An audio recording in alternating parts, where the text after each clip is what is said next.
Chapter 335. Lin Jin had already given Yi Yuzhou the evolution method for his pet beast, so he put that aside for now. Huang Fuming's pet beast was a rank 3.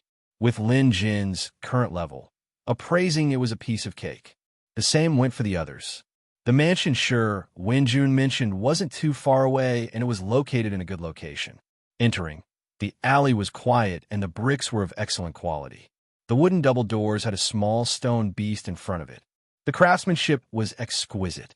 Pushing the door open, the interior of the yard was paved with bricks as well. There was a green tiger on the wall, and a beast pen was right in front. It was also clean and tidy.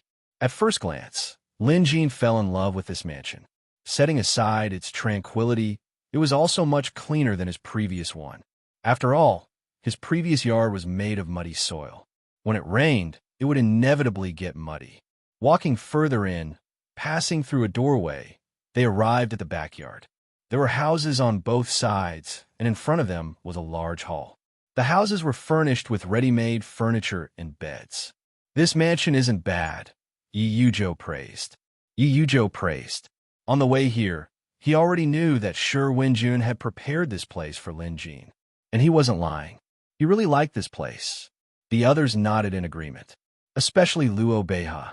Her eyes lit up at the sight of the mansion. She probably liked it just as much.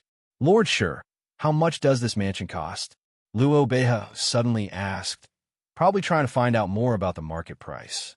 Wenjun smiled and stole a glance at Lin Jin before saying, "I'll sell this mansion to Chief Lin for 3,000 taels.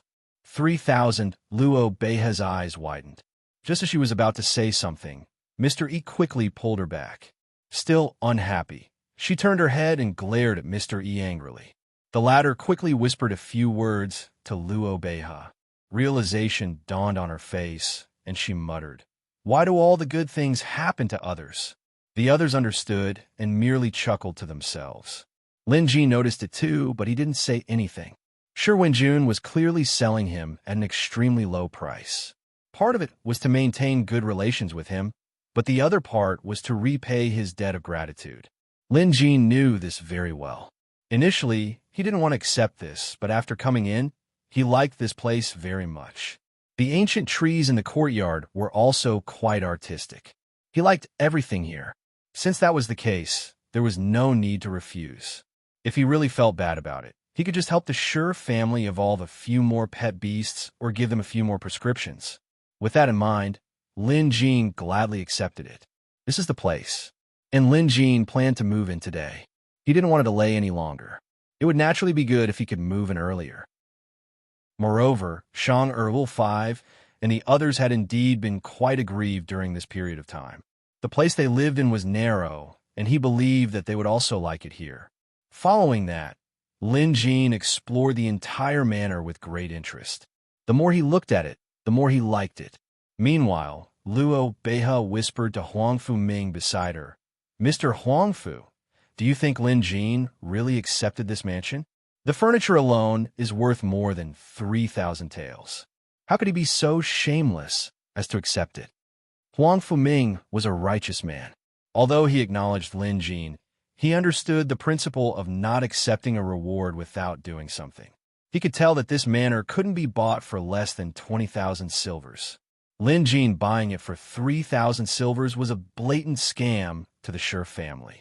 Yi Yuzhou had explained that it was thanks to Lin Jin's help that the Shi family managed to overcome their previous crisis. This was the Shi family's way of thanking Lin Jin. But no matter what, taking advantage of others wasn't what a gentleman would do. Lin Jin is getting ahead of himself. Huang Fuming shook his head helplessly while Luo Beiha looked like she agreed with him. Mystery didn't know what to say, so he merely smiled helplessly. Yi Yuzhou, on the other hand, frowned. "Mr. Huangfu, Mr. Beiha, I know Lin Jin very well. Since he has bought this manor, he will surely give the Shi family more benefits. Also, I've told you before that Lin Jin is no ordinary man. Whether your pet beast can evolve in the future will depend on him." Yi Yuzhou had said something similar before, but never as bluntly as he did now. He wanted to let his friends know that they absolutely couldn't afford to offend Lin Jin, because the consequence of offending Lin Jin was offending Curator. Even His Majesty the Emperor of Jade Dragon Kingdom didn't dare to offend Curator. Were they stronger than His Majesty? At Yi Yuzhou's words, Huang Fuming and Luo Beihe didn't say anything else. On the other side, Lin Jin had taken a look around the mansion and was very pleased with it. He was also sure that this mansion was extremely valuable. He glanced at Shi Wenjun, who smiled. Chief Lin, don't overthink it. I'm really just trying to repay your kindness. All right, that's enough. I like this manor very much, but I can't just accept something so valuable from you for free. Lin Jin turned to Shi Wenjun's white deer. Shi Wenjun's white deer's name was Bayer. Lin Jin already knew this. He also knew that the white deer was only rank 2 and had an average bloodline. It wasn't a rare beast that stood out from the rest of the pack. In the past, when Lin Jin's skills weren't that impressive, it honestly wasn't difficult for him to evolve this white deer. But now it was a piece of cake. Lin Jin caressed the white deer's head and said, "Your bloodline is average, and your potential is average. Even if your master gave you a miracle pill, you could achieve rank 3 within 3 years, but that would be the end of your journey. You're in luck. Today, I'll help you achieve rank 3 and allow you to achieve rank 4 within a month. Consider this my way of repaying your master for giving you this house." Lin Jin nodded. Lin Jin didn't hide his words. If Shi Wenjun could hear him, so could Yi Yuzhou, Huang Fuming, and Luo Beihe. Everyone had their own thoughts. Yi Yuzhou obviously didn't doubt the veracity of Lin Jin's words. If anyone else said this, they would most likely be bluffing. But since Lin Jin said it, it couldn't be. The Shi family would probably have a rank 4 pet beast within a month. This wasn't something money could measure. A rank 4 pet beast was equivalent to a guardian beast of an intermediate country. Forget tens of thousands, even 1,000,000 would be more than enough. Shi Wenjun's eyes widened instantly. She had expected Lin Yao to help her pet beast evolve, but she didn't expect it to evolve to rank 4. This was akin to someone asking for money. They expected to receive 10 taels at most, but never did they expect the other party to give them 100,000 taels straight away. Sudden riches. That was how she felt. Now, even with Shi Wenjun's mental fortitude, she couldn't help feeling anxious. She knew what a rank 4 pet beast meant. Chapter 336. Was it really that easy to promote a pet beast to rank 4? Shi Wenjun trusted Lin Jin immensely. She also knew that Lin Jin was now a certified rank 3 beast appraiser. However, it was said that only a rank 4 beast appraiser could promote a pet beast to rank 4. She couldn't help but feel doubtful. If Shi Wenjun was in such a state, then the others would be even more so. Luo Beihe's eyes were wide open as she shook her head. Although he's talented, he's too arrogant and conceited. In the beginning, Luo Beihe had high hopes for Lin Jin, and it was the same later on. When Lin Jin helped her disciple, Schweb Bauer, condense a spell, she knew that Lin Jin had great potential. But even so, he shouldn't be this arrogant. Huang Fuming was also shaking his head. He knew how capable Lin Jin was. After all, Lin Jin was the one who helped his disciple, Lu Yunhe, evolve his pet beast to rank 3. In the Jade Dragon Kingdom, only a handful of beast appraisers with such capabilities could be counted on one hand. Hence, when Lin Jin was promoted to a rank 3 beast appraiser and became chief of Maple City's Beast Appraisal Association, no one objected. Huang Fuming was deeply gratified and happy for Lin Jin. However, even though it was only a difference of 1 rank, there was a world of difference between rank 3 and rank 4. The difficulty of promoting from rank 3 to rank 4 was unimaginable to the average person. Huang Fuming knew this very well. All these years, he had tried everything for his pet beast. His pet beast had been rank 3 for a long time now.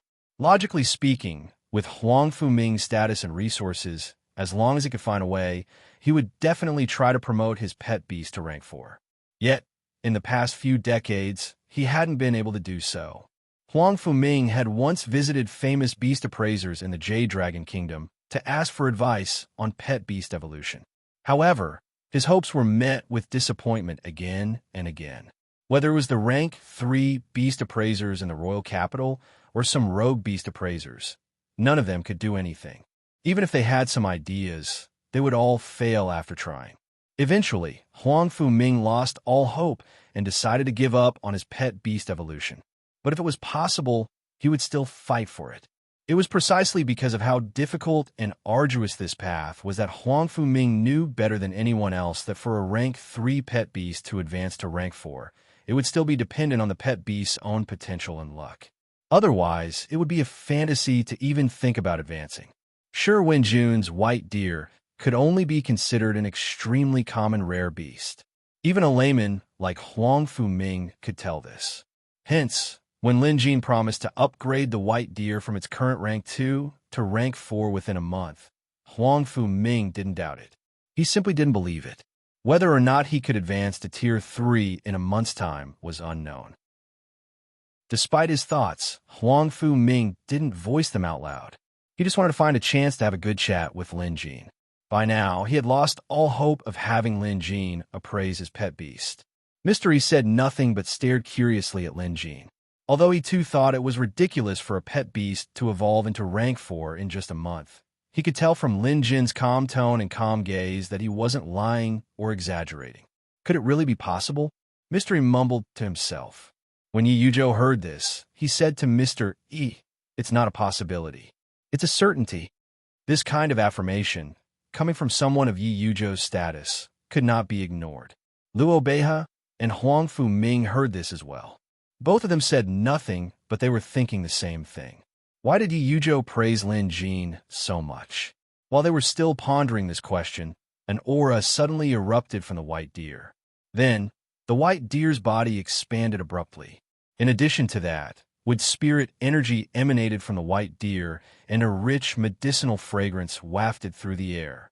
Under the nourishment of this wood spirit energy, some of the flowers and trees in the yard began to grow rapidly. Some of them even bloomed into beautiful flowers in a matter of seconds. All of this happened right under their noses. Not only could one utilize elemental powers to advance from rank 2 to rank 3, but they could also change their body size. This was common knowledge, and as mentors of the Friar Association, Luo Beihe and Huang Fu-Ming were well aware of this. Now that they saw it, they were dumbfounded. Shi Wenjun's pet beast, the white deer, had really evolved. And in such a short amount of time, it had evolved from rank 2 to rank 3. How did Lin Jin do it? After all, they believed that Lin Jin could evolve his pet beast from rank 2 to rank 3. After all, there had been cases of this happening before. However, they didn't expect the process to be so fast. It was so fast that they couldn't even react in time. Luo Beihe was flustered. She was speechless. She could still vividly remember the ordeal her pet beast had to go through to evolve to rank 3. Back then, she had put in so much effort for her pet beast to evolve. But now, compared to this white deer's evolution, her experience back then was nothing more than a joke. Evolving to rank 3 in an instant. Lin Jin really did it. Huang Fu-Ming's expression changed. In the end, he broke into a smile. "No wonder you hold Lin Jin in such high regard, Brother Yuzhou. Now that I know about it, I believe you." Evolving to rank 4 within a month. Huang Fu-Ming had high hopes for Lin Jin, but he had previously thought that Lin Jin was just boasting. However, facts spoke louder than words. For a rank 2 pet beast to evolve to rank 3 in the blink of an eye, this was already beyond the capabilities of a rank 3 beast appraiser.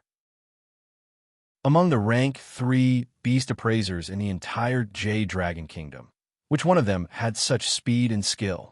None. Not a single one. Lin Jin's skills have probably reached the level of a rank 4 beast appraiser.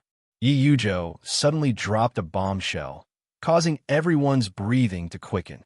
A rank 4 beast appraiser was no joke. No matter where one went, a rank 4 beast appraiser was highly respected. Moreover, an intermediate country like the Jade Dragon Kingdom didn't even have a rank 4 beast appraiser. Only premium countries would have a rank 4 beast appraiser in their ranks. How was a rank 4 beast appraiser assessed? This wasn't something that could be assessed through examinations.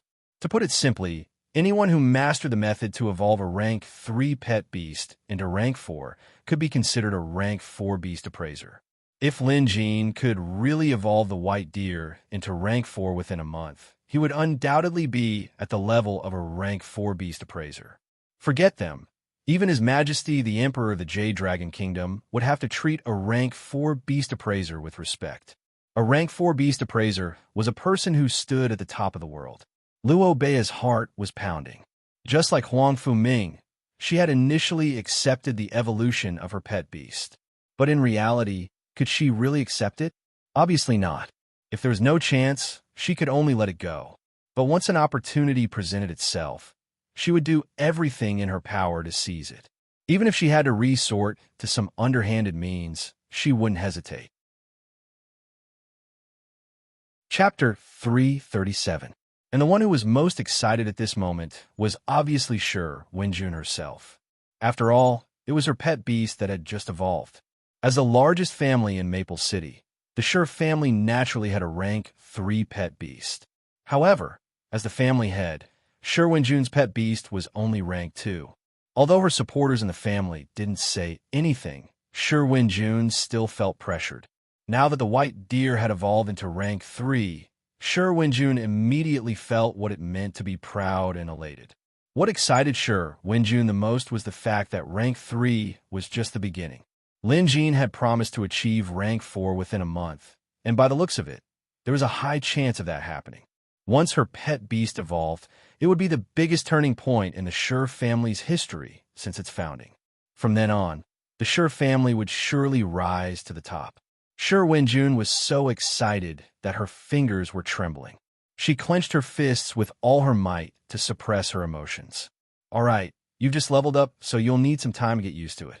I could have let you reach rank 4 earlier, but it's better for you to stabilize yourself.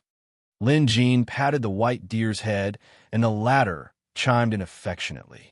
Lin Jin then turned to Shi Wenjun and said, "Lady Shi, I'm very satisfied with this mansion.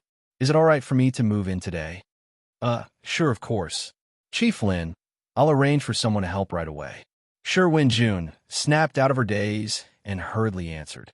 Even though she was trying to suppress her excitement, it still showed on her face. Right now, she was like a little girl who had just received a new toy, exuding a unique sense of excitement. Lin Jin nodded. Moving was a huge project that he definitely couldn't handle. Even with Shang and the others' help, it would still be difficult, so it was better to have someone to help out. Upon hearing that he would be moving on the same day, Yi Yuzhou immediately went over. "Chief Lin, moving is a big deal. I happen to be free, so I'd like to help out as well." Luo Beihe was quick to respond. "Since Mr. Yuzhou wants to help out, let us help out as well." Just like that, Lin Jin's move attracted the support of many of Maple City's top families and the Friar Association's advanced mentors. Lin Jin smiled and didn't reject them. There was no harm in having more friends. Moreover, he chose his friends based on his choices. Even if Luo Beihe was strong-willed, she was definitely someone worth befriending. Back then, when he first joined the Friar Association, she took the initiative to help him. Moreover, Mr. Huang Fu was a good teacher and helpful friend who recommended him to join the association. Hence, Lin Jin would gladly accept their kindness. He would definitely return the favor in the future. This was reciprocity. As for appraising these beasts, Lin Jin wasn't in a hurry, because along the way, Lin Jin had learned everything he needed to know. This was what it meant to have a card up his sleeve. With help, things could be done very quickly, even if it was a very complicated matter like moving house. Shanger and Little Five were thrilled to hear that they were moving to a new place. They were especially delighted when they saw the new house. As the person involved, Lin Jin obviously had to control the entire process. He even had to use camouflage. At the very least, Zombie Cthulhu's coffin couldn't be seen by outsiders. Otherwise, misunderstandings might arise. Before the sky turned dark, everything was moved out. Lin Jin tossed aside some of the miscellaneous items. Moreover, with so many people's help, they were able to move everything in such a short time. After moving into their new home, Lin Jin took the initiative to treat everyone to a meal in the mansion's large courtyard. The Shi family hired a chef to purchase ingredients and meat, preparing several tables of food as quickly as possible. Everyone drank and chatted merrily. In the middle of the meal, Yi Yujo took his leave. Lin Jin wasn't surprised to see him leave. Tonight was the opening day of the visitation hall, and Yi Yujo had to return to make preparations. After all, opening the visitation hall's doors here would probably cause a commotion. However, Lin Jin now had the ability to control when to open the door, so he wasn't in a hurry. After sending off the last guest, Lin Jin had Shang and the others close the door. After giving them some instructions, Lin Jin went to the backyard. That's right. This mansion had 3 yards and a garden. Hence, Lin Jin made the backyard his private territory. He had the shadow wolf guard the door, forbidding anyone from trespassing. How comfortable! Looking at the spacious yard, the tidy study, and the bedroom, Lin Jin felt comfortable all over. There was even a small pond in the yard with fish swimming in it. It was relaxing and comfortable. Lin Jin walked around casually before releasing his aura to open the visitation hall's doors and enter. The atmosphere inside the visitation hall was a little odd. Yi Yujo was the last to enter, but upon entering, he immediately noticed the source of the problem. There were newcomers in the visitation hall. He Qing, Black Crow, Jiang Ziki, Old Tian, and Ghost Child were sizing up the 2 people on the other side with playful expressions. Upon seeing Yi Yujo enter, Old Tian immediately called out, "Old Yi, over here. Come over here." During their last visit to the visitation hall, the group had accidentally helped Old Tian's pet beast evolve into rank 4. Old Tian was no longer the same as before. With strength, he could speak and act with confidence. "Old Yi, you're here." Black Crow greeted as well. Yi Yujo smiled and walked over. He looked at the 2 people on the other side, a man and a woman. They probably didn't know each other as they were wary of each other. Looking closer, they must have entered from doors 11 and 12. The man looked guarded but was dressed extravagantly. One look was enough to tell that he wasn't an average person. The accessories he wore were mostly made of gold and jade. In terms of aura, this man was extraordinary as well. There were shadows of beasts surging around him, a clear sign that he had cultivated the Beastmaster scroll and reached the realm of unity of man and beast. The other woman was young, but extremely dignified. Her clothes were simple, and she looked like a regular girl. However, her fearlessness in the face of danger was a testament to her extraordinariness. She had no pet beast by her side, and there were no shadows of beasts surging around her. She looked ordinary. While others were looking at her, she was also observing them. Yi Yujo could understand their current state of mind. Wasn't he the same when he first arrived? He was confused, surprised, and even anxious. But that was fine. He just had to take it slow. Another one. Oomph. Number 11 said at this time. He looked around and said coldly, "Who brought me here? Old 4, was it you? Or was it second brother?" Yi Yujo was taken aback. He glanced at Black Crow, who replied helplessly, "We told him briefly, but he didn't believe us, so he just ignored us." Over here, Black Crow, Jiang Ziki, and Ghost Child weren't the talkative type. If they were familiar with each other, it would be fine. But if they weren't, they wouldn't bother. He Qing and Old Tian were talkative, but now wasn't the time for that. Yi Yujo smiled. They'll understand when the curator arrives. Chapter 338. That wasn't wrong. Back then, Ghost Child and Old Tian, including Yi Yujo, had thought highly of themselves as rookies. But when curator arrived, they were all convinced. No matter who these 2 rookies were or where they came from, their fates were sealed. Hence, there was no point in talking about it now. "Oomph, you're just playing tricks." The man sneered. He had a fearless demeanor. "Second brother, 4th brother, if this is what you're doing, then there's no need to do so. Think about it. If Imperial Father finds out about this, what will happen to you?" He shouted loudly, his voice echoing throughout the visitation hall. Nearby, visitor number 12 was stunned. She glanced at the man with an inexplicable emotion in her eyes. A member of the royal family. Interesting. Interesting. Black Crow chuckled at this. It was easy to guess. The fact that the man mentioned Father Emperor basically confirmed that he was a member of the royal family of a certain kingdom, just like Yi Qing. Yi Qing looked quite interested as she asked, "Hey, Which kingdom are you from? What's your name? The man snorted coldly. He looked around and said loudly, "You guys found such a group of people to put on a show. It's really lame. Don't make me laugh anymore. Come out and see me." After shouting, he looked around carefully as if waiting for a response. But of course, no one gave him one. "Very well. Then this king shall see how long you can keep up this senseless show," said that person. Seeing this, He-Ching shook her head helplessly. "Since it doesn't make sense, let's just ignore him for now. You should have done this long ago. How dare this man insult me just now? If I wasn't afraid of Curator's wrath, I would have taught this junior a lesson long ago." Old Tian was fuming. "Right, Old Tian, have you taken care of things on your side?" Yi Yujo suddenly asked. He was obviously asking about the internal conflict between Old Tian and his sworn brothers. Old Tian smiled. "It's done. I have a rank 4 pet beast, so it was easy to deal with them. But since we're brothers, I didn't kill them.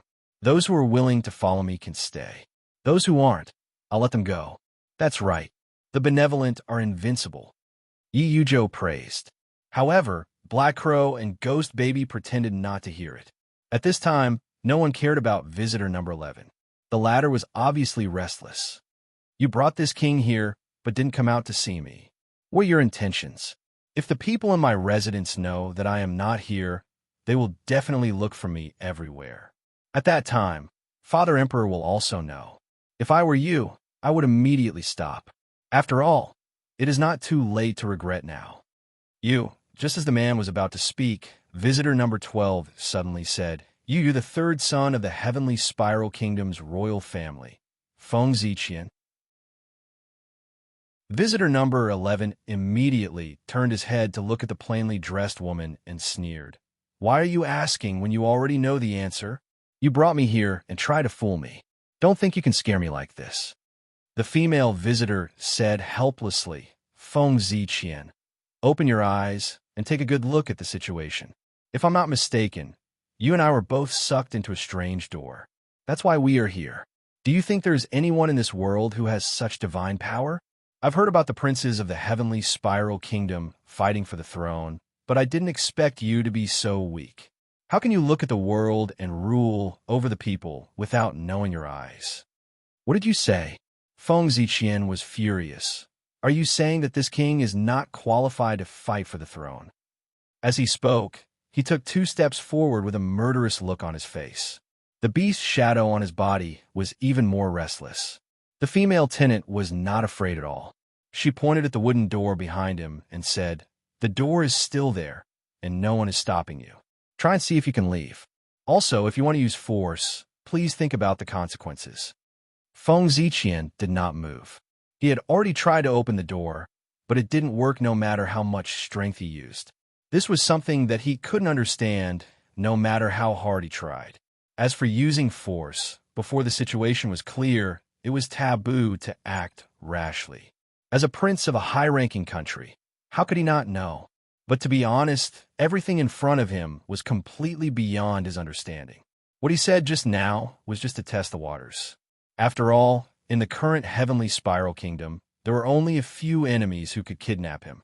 It could only be his 2 brothers who were fighting for the throne. But from the results of the test, it might not be the case at all. But the more it was so, the more nervous Feng Ziqian became. He now hoped that one of his 2 brothers did this stupid thing. At least that way, he could still control the situation. The situation seemed to be completely out of his control. This was not a good feeling. As a prince of a high-ranking country and someone who was qualified to fight for the throne, how could Feng Ziqian be a mediocre person? His words just now, besides probing, also had another meaning, and that was to declare his identity. Looking at their reactions, Feng Ziqian realized that the people here did not, or rather, did not care about his identity as a prince of a great country. Other than 1 or 2 slight changes in their expressions, these people did not take it to heart at all. The things revealed in this were too thought-provoking. And then there was that woman. Was she in cahoots with these people? If so, why did they kidnap him here? Feng Ziqian pondered. He obviously didn't dare to make a move. He was alone here, and, as the saying went, 2 fists are no match for 4 hands. Even if he had a rank 4 pet beast, he couldn't act recklessly now. because he noticed that at least 4 of these people had pet beasts on par with his own. What this meant was self-evident. If Feng Ziqian attacked 4 rank 4 pet beasts, he would be an idiot. This prince has learned the art of an emperor and the etiquette of a king. Even if a mountain collapses, I won't panic. Isn't this crisis a test of what I've learned in the past? Or is this a test arranged by Father? Feng Ziqian pondered over the possibilities, but no matter what, he knew he had to remain calm. Perhaps he was panicking at first and didn't know what to do, which was why he was so eager to test the waters. But after calming down, he knew that staying calm was what he needed to do. Feng Ziqian didn't say anything. Compared to him, the other woman had been extremely calm since the beginning. She had only been observing, but she had rarely spoken. Seeing the 2 new visitors, old Tian was reminded of the joke he made during his first visit. He remarked sourly, "Looks like these 2 are quite famous, especially that girl." "They'll know how lucky they are in a moment," Black Crow said with a cold expression. Everyone agreed with him. To be able to become a visitor here was indeed an extremely fortunate thing. Just then, the steel door to the 2nd floor was pushed open. Chapter 339. Wearing his mask, Lin Jin pushed the door open and immediately noticed the 2 newcomers. New visitors? Lin Jin was in a good mood. The benefits of the visitation hall were obvious. If it weren't for the visitation hall, it would have been 10 times more difficult for him to perfect Xiaohua. It was thanks to the visitation hall that he could obtain all sorts of resources. Also, when he encountered trouble, he could borrow the strength of his visitors to solve it. Upon seeing the curator, the 6 visitors bowed solemnly and greeted, "Greetings, curator." Their movements were uniform, and their voices were loud and clear. This naturally stunned the 2 newcomers. Needless to say, Feng Ziqian had no idea what was going on. Meanwhile, visitor number 12 was stunned as well. She stared curiously at the person who came out from the 2nd floor's metal door. Lin Jin was in a good mood. The visitation hall's gradual growth was obviously beneficial to him. By now, Lin Jin was used to it. To him, it was the same no matter who came to the visitation hall. They would all end up behaving just like Black Crow, Old Tian, and Ghost Child. Which one of them wasn't a tough nut to crack? In the end, they were still subdued by Lin Jin. The visitation hall had its own rules. No questions were asked about one's background. One could keep secrets, and one could even remain silent. If one wanted to seek a beast appraisal, that was fine, but one had to pay a certain reward. It was simple and fair. Lin Jin asked, "Have you told them the rules?" Old Tian was the quickest to respond. He immediately answered, "Curator, I've told them." But one of them didn't believe me, and the other kept quiet. They didn't say anything else either. "It's good that you've told them." Lin Jin merely swept a glance at the 2 newcomers. They didn't have pet beasts with them. One of them had cultivated the Beastmaster scroll and had a powerful pet beast. Judging from its aura, it was probably rank 4. The quality of the visitors this time was obviously not bad either. As for the other woman, her situation was even more unique. She didn't seem to have a pet beast, but her situation was much more complicated. But no matter what, nothing could escape Lin Jin's eyes. However, Lin Jin decided to ignore these 2 newcomers for now. He glanced at Old Tian, then at the drastically changed Tyrannosaurus behind him. Surprised, he asked, "Old Tian, when did your pet beast evolve?" Lin Jin didn't know about this before. Last time, because he wanted to comprehend the fog technique, he rushed here and left in a hurry, causing Old Tian to run into trouble. In the end, it was the other visitors who helped Old Tian's pet beast evolve. Lin Jin was surprised. After all, advancing from rank 3 to rank 4 was no joke. Old Tian quickly explained the situation to them, while Yi Yuzhou and the others chimed in. Only then did Lin Jin understand the situation. Lin Jin had never expected this to happen. He looked at Old Tian for a long time before saying one sentence. "You're really lucky." Lin Jin was right. Old Tian was indeed lucky.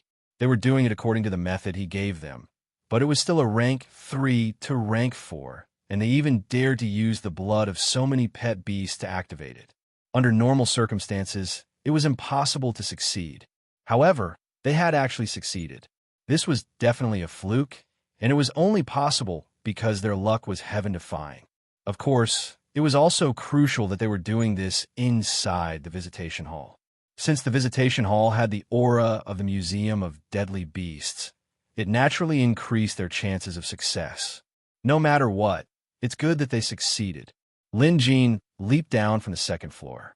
With a wave of his hand, old Tian's Tyrannosaurus ran over obediently and bowed at Lin Jin. The moment Lin Jin touched the Tyrannosaurus' head, he immediately learned of the creature's condition. Holy **T. Even Lin Jin was startled by the sight. He knew this Tyrannosaurus would be powerful, but he didn't expect it to be this powerful. It was an unbelievable transformation. The rank 4 mutated devilish Tyrannosaurus had many attributes. Simply put, it was a combination of the powers of Black Crow, Yi-Yu-Jo, and Ghost Child. To put it bluntly, the most powerful creature in the visitation hall right now wasn't the Black Falcon, Cloud Flood Dragon, or Babyface Spider, but this mutated devilish Tyrannosaurus. Old Tian was truly lucky. However, he was still lacking in strength, and his blood contract level wasn't high enough, so he couldn't unleash the true strength of this mutated devilish Tyrannosaurus. If he could stand on equal footing with an expert like Ghost Child. However, Lin Jin didn't plan on telling old Tian about this right away. Old Tian still needed to be tempered and trained. Just then, Lin Jin turned to Madame Ghost Child. Zombie Cthulhu should be fine. Let Coffin Man fetch him. Madame Ghost Child was elated. What came next was the usual questions and answers. Knowing the rules, Madame Ghost Child and the others had brought along some pet beast fur and blood for Lin Jin to answer all their questions. The two new visitors were carefully observing, watching, and listening to each other. As the third prince of the Spiral Great Nation, Feng Ziqian was naturally knowledgeable. As he listened, he noticed that something was amiss. The masked man, whom the others called the curator, seemed to have some skills. At least when it came to beast appraising, there wasn't a problem that could stump him. Feng Ziqian was acquainted with a rank 4 beast appraiser in their heavenly Spiral Nation. This curator, before him, was no less skilled in appraising rank 4 pet beasts than the rank 4 beast appraisers he knew. What is this place? Where did these people come from? Feng Ziqian could now tell that this wasn't the doing of his brothers, nor did it seem like his father. If this was a trap set up by his father, there must be a reason behind it. It must be to test them in certain aspects. But now, Feng Ziqian couldn't tell what it was. Adaptability? Definitely not. Mental state? It didn't seem like it. Also, although Heavenly Spiral Kingdom was a premium country with more than one rank 5 pet beast, rank 4 pet beasts weren't unknown. However, Feng Ziqian didn't know any of these people with rank 4 pet beasts. He hadn't even heard of them before. If they were from Heavenly Spiral Kingdom, Lin Jin should know a thing or two about them. Of course, it was also possible that they were people transferred from some remote cities and counties. This was also a possibility. Let's observe them for a while longer. Feng Ziqian decided to stay the course. After answering everyone's questions, Lin Jin turned to the two newcomers. Newcomers, do you have any questions? Lin Jin asked. No one made a sound. However, these two new visitors weren't exactly the same. Visitor 11, who was originally arrogant, was now a little cautious. There was a pensive look in his eyes, and it was obvious that he was thinking about something. The other visitor, number 12, was the most interesting to Lin Jin. Her mood and expression didn't seem to have changed since the beginning. Lin Jin saw only despair in her eyes. Chapter 340. This was Lin Jin's first time seeing such an emotion from a visitor of the visitation hall. The previous visitors were either arrogant, cautious, full of themselves, or weak on the inside. Regardless, none of them were like this woman. Using a popular saying Lin Jin often heard his past life, this was a woman with a story. Of course, Lin Jin wouldn't proactively ask why she was in despair. If she had something to ask, the visitation hall wasn't a counseling room. If you don't have any questions, then according to the rules, I'll touch your pet beasts and we'll call it a day, Lin Jin suddenly said. The pet beast touching rule was something Lin Jin had set after Yi Yu-Jo and the others arrived. He felt that the visitation hall should have some rules. By doing this, he could record new pet beast information and also establish his authority. Didn't Madame Ghostchild admit defeat just like that? At the curator's words, He Ching and the others looked overexcitedly. This was their favorite part of the visitation hall, but they had their doubts as well. Take Yujo and Ghostchild, for example. With their high cultivation and extensive knowledge, they could tell that number 11, Feng Ziqian, had cultivated the Beastmaster Scroll and achieved unity with his pet beast. If they could tell, there was no way the curator couldn't. However, it was a different story for number 12. No matter how they looked at it, this woman didn't have a pet beast with her, nor did she have the aura of the Beastmaster Scroll on her. She shouldn't have a pet beast either. But the curator had said, "You guys," which meant there were two of them. "Old Yi, do you think that woman has a pet beast with her?" Black Crow asked in a low voice, confused as well. Yi Yujo shook his head. "I can't tell, and I can't sense her aura either. I don't think so. Of course, we can't rule out the possibility of some special spells. Why don't we ask Ghostchild? She's just as knowledgeable as I am." Both men turned to Madame Ghostchild. The latter seemed like she wanted to say something, but stopped herself. Then, she shook her head at them. It seemed like she couldn't tell either. "Let's just watch. We can't tell, but the curator can." Everyone agreed with this statement. Indeed, after their experiences, the curator was now omnipotent, at least when it came to pet beasts. By then, Lin Jin was already making his way over to them.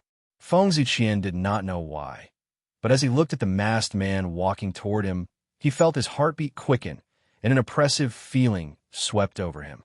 If he was nervous, his pet beast would be nervous as well. From his back, streams of flowing light, fiery red flowing light slowly floated up, like a surging tail of fire, causing the surrounding temperature to rise rapidly. A rare beast. Moreover, it's extremely rare. Lin Jin narrowed his eyes. If these beasts were outside, he wouldn't be able to touch them just like that.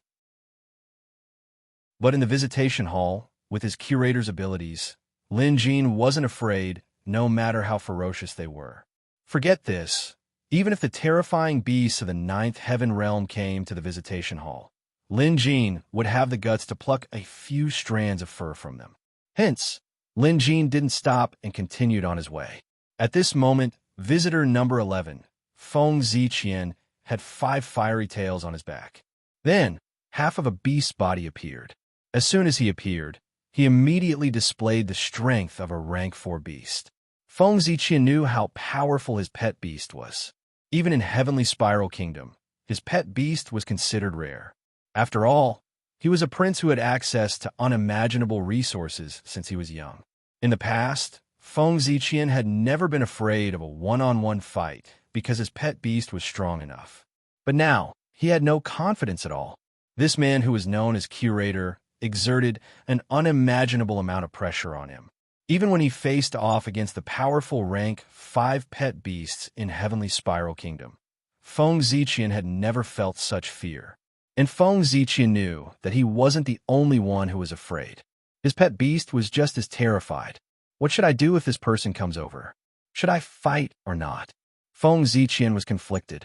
Despite his imposing aura, he was the one who was actually feeling guilty. The sweat on his forehead could even be seen clearly. Feng Ziqian was hesitant, but his pet beast was much more decisive. It separated itself from its master and was a 5-tailed leopard the size of 2 cows.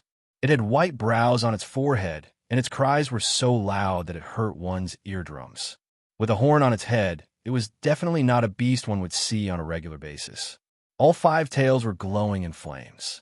Needless to say, this beast was of the fire attribute. Its aura was incredibly powerful, even overpowering Yujo, Black Crow, and Madame Ghostchild's pet beasts. Even the mutated demonic Tyrannosaurus was restless. What a powerful beast! Lin Jin exclaimed before reaching out to touch it.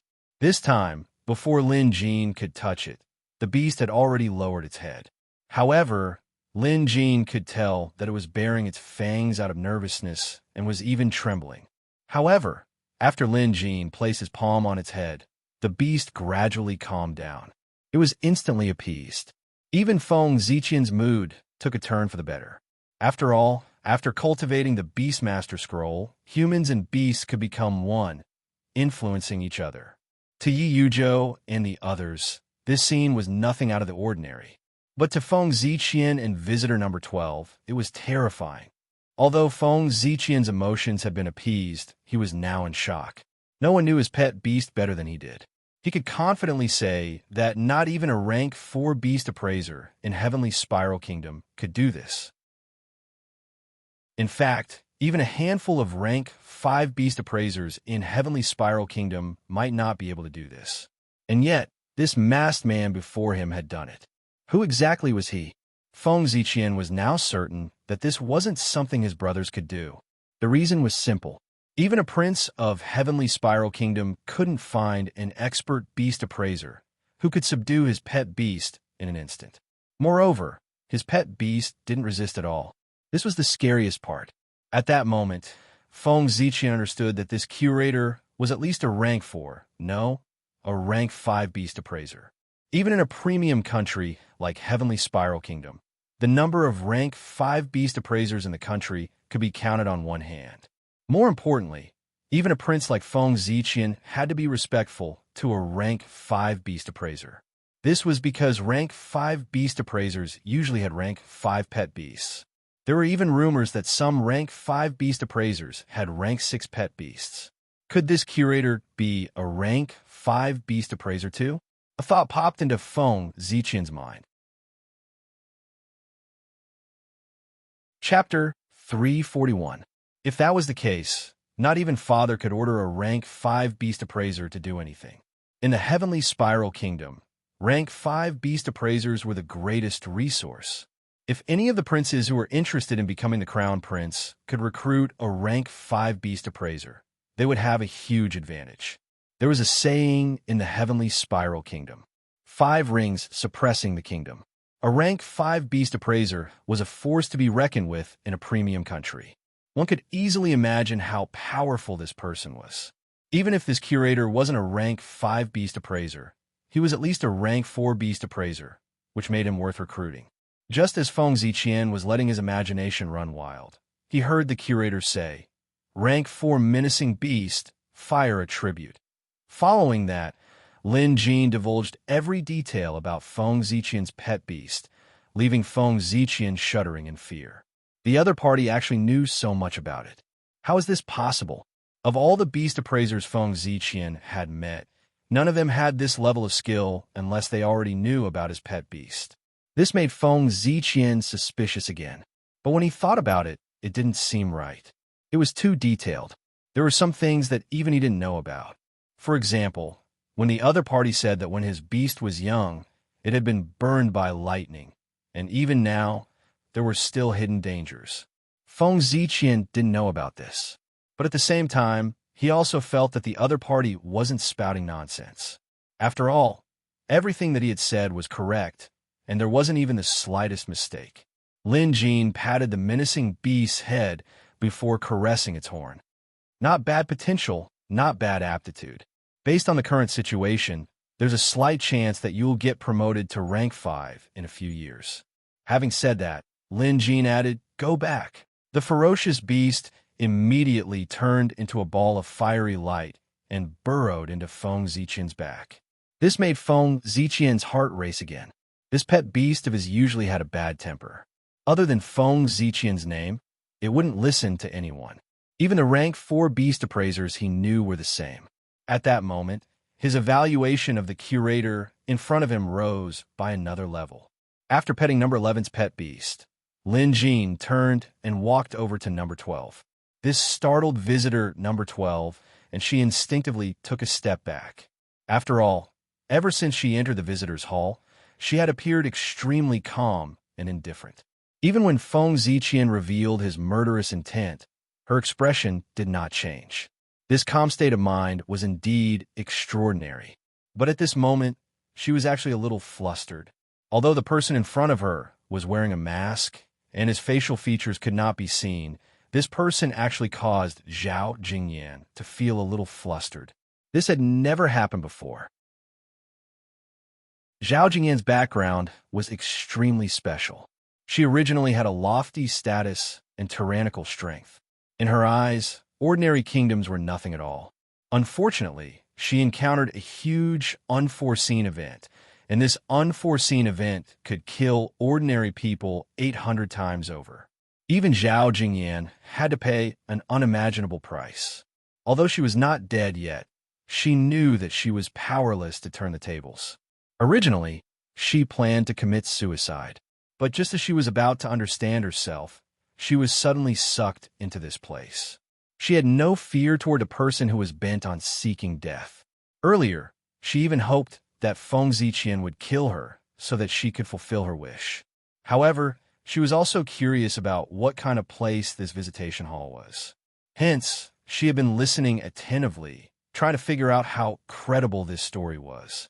And when the curator, whom the other visitors had been talking about, appeared, Zhao Jingyan knew that he was telling the truth. Especially after witnessing how easily this curator subdued Feng Ziqian's menacing beast and understood the beast condition in an instant, she knew that this curator was probably a rank 5 beast appraiser, even if he didn't have the corresponding beast pattern on his sleeve. In fact, how could a true expert in this world be restricted by the level of others? But even if he was a rank 5 beast appraiser, it wasn't as if she had never dealt with one before. Logically speaking, she shouldn't be afraid. But for some reason, Zhao Jingyan felt an inexplicable sense of panic when she saw the masked man approaching. Reality wouldn't change according to her thoughts, so he didn't stop and continued walking until he was right in front of her.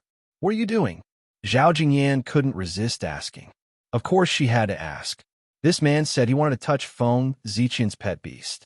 He could touch Feng Ziqian's pet beast, but he couldn't touch Zhao Jingyan's pet beast, because this was also one of the reasons why Zhao Jingyan felt despair. Her pet beast was dead. To anyone, the death of a pet beast was a big deal, especially to Zhao Jingyan. Although this was only one of the many shocks she had suffered, this was undoubtedly the biggest one. And now that her pet beast was dead, how could this curator touch it? Could he be using this as an excuse to touch someone else's body? Zhao Jingyan couldn't help but think of the dark side. Lin Jin obviously had no idea what was going through this woman's mind. He had long been curious about her, or rather, curious about the unique aura she exuded. She had definitely cultivated the Beastmaster scroll before, and she had probably cultivated the third scroll. In this world, other than Lin Jin, who had cultivated the Beastmaster fourth scroll, the best anyone else could achieve was at most the third scroll. Those who had cultivated the Beastmaster scroll would have their pet beast's aura, allowing them to determine the pet beast's current condition. Behind this woman, Lin Jin saw something through the curator's mask. Ashes. There was a pile of ashes around this woman. Normal people wouldn't be able to see it, not even experts like Yi Yuzhou. But clearly, that pile of ashes couldn't escape Lin Jin's eyes. Especially in the visitation hall, Lin Jin's 5 senses were much sharper than outside. With the curator's mask, he could see things ordinary people couldn't. And that was the ashes. And so, Lin Jin reached out and grabbed at the spot where the ashes were the thickest. Shameless, Zhao Jingyan wanted to retaliate at the sight of his hand. However, she had lost her pet beast. Even though she wasn't weak herself, her opponent was Lin Jin. A single needle was enough to deal with her. The acupuncture numbed her. Zhao Jingyan felt a sharp pain in her neck. Then, to her horror, she realized she couldn't move. In an instant, a chill ran from her neck all the way down to her toes. This woman wasn't a beast, so Lin Jin's coercion was ineffective. But to make someone behave, Lin Jin had plenty of tricks up his sleeve. In an instant, Lin Jin grabbed that pile of ashes and forcefully pulled it out from its concealed state. This process wasn't completely silent. On the contrary, it was extremely loud. To the others, they suddenly saw a ball of ashes emitting from the curator's palm. It was as if he was holding onto a pile of charcoal that was about to burn out. That pile of charcoal was emitting scorching heat. Mixed with the smoke of ashes, it was an intimidating sight. Chapter 342. This scene shocked everyone present. Be it He Qing, Yi Yuzhou, or Madame Ghostchild, everyone was startled, unable to figure out what was going on. Zhao Jingyan's eyes were also wide open. She was so shocked that she couldn't speak. Lin Jin sensed the power of the ashes in his hand. Truth be told, he could only see the ashes before, but he had no idea what they were. This was also why Lin Jin wanted to grab them. Without touching them, he wouldn't know what they were. Now Lin Jin knew. Under the mask, Lin Jin's expression was equally fascinating. Visitor number 11's menacing beast had shocked Lin Jin quite a bit. That was an extremely rare and powerful pet beast, but compared to visitor number 12, it was nothing. A phoenix. Lin Jin was genuinely surprised. To Lin Jin's knowledge, phoenixes were mythical beasts. They were truly legendary existences. Of course, after coming to this world, Lin Jin had come across many rare beasts, so it wasn't surprising to see a phoenix. However, this was his first time seeing one. Moreover, this phoenix was dead. A dead person was like an extinguished lamp. It should be the same for a dead pet beast. So why was there still an aura of ashes lingering on the blood contract owner? Logically speaking, there shouldn't be any aura left. What's more, Lin Jin could gather and retrieve it. Staring at the scorching ashes in his hand, Lin Jin fell into deep thought. Although he didn't ask, Lin Jin now had a rough idea of why this woman was in despair. No one would be happy about the death of such a rare pet beast. What Lin Jin was looking at was the museum's information on phoenixes. The museum could display the pet beast's original appearance. No doubt, this phoenix's aura was a little different from what Lin Jin had imagined. Still, it wasn't bad. It had a powerful aura, and its flaming feathers were somewhat similar to the golden crow Lin Jin had seen before. Initially, Lin Jin thought the phoenix was stronger than the golden crow, but after comparing it with the museum's data, he realized that while the phoenix was strong, it was still a far cry from the golden crow. Lin Jin couldn't help but recall the golden crow he saw at the Nine Heaven Realm. Back then, when the golden crow flew past, no beast dared to ambush it. This aura alone was unique. Of course, this phoenix was definitely not weak. Its grade was also high. It had reached Tier 5 before dying, which was quite impressive. These thoughts merely flashed across Lin Jin's mind. At the same time, everyone in the visitation hall was stunned by the curator's method. Even Zhao Jingyan didn't dare to make a sound. Other than shock, she was more curious. As Lin Jin held the scorching ashes in his hand, he could see that the sparks on the ashes were slowly diminishing. According to the museum, as long as there were sparks, a dead phoenix could still be reborn through nirvana. However, there is no such thing as nirvana in this world. Lin Jin stared at the ashes in his hand. After a moment of thought, he said, "It was fate that brought us together. Since that's the case, I can't just watch you die like this. Forget it. It's not a big deal anyway. I'll give you a chance to rise to nirvana." Lin Jin said this to Ember in his hand. Then, he clenched his fist, and a majestic flame burst out from his hand. The heat forced everyone to take a step back. The flames burned so brightly that the others shuddered in fear. None of them dared to come into contact with this kind of flame. If they even touched a little, they might not be able to survive. However, the curator seemed unfazed. He continued to tighten his grip, and strange cracking sounds could be heard. With each crack, sparks flew out and the heat and smoke increased. However, the smoke didn't disperse.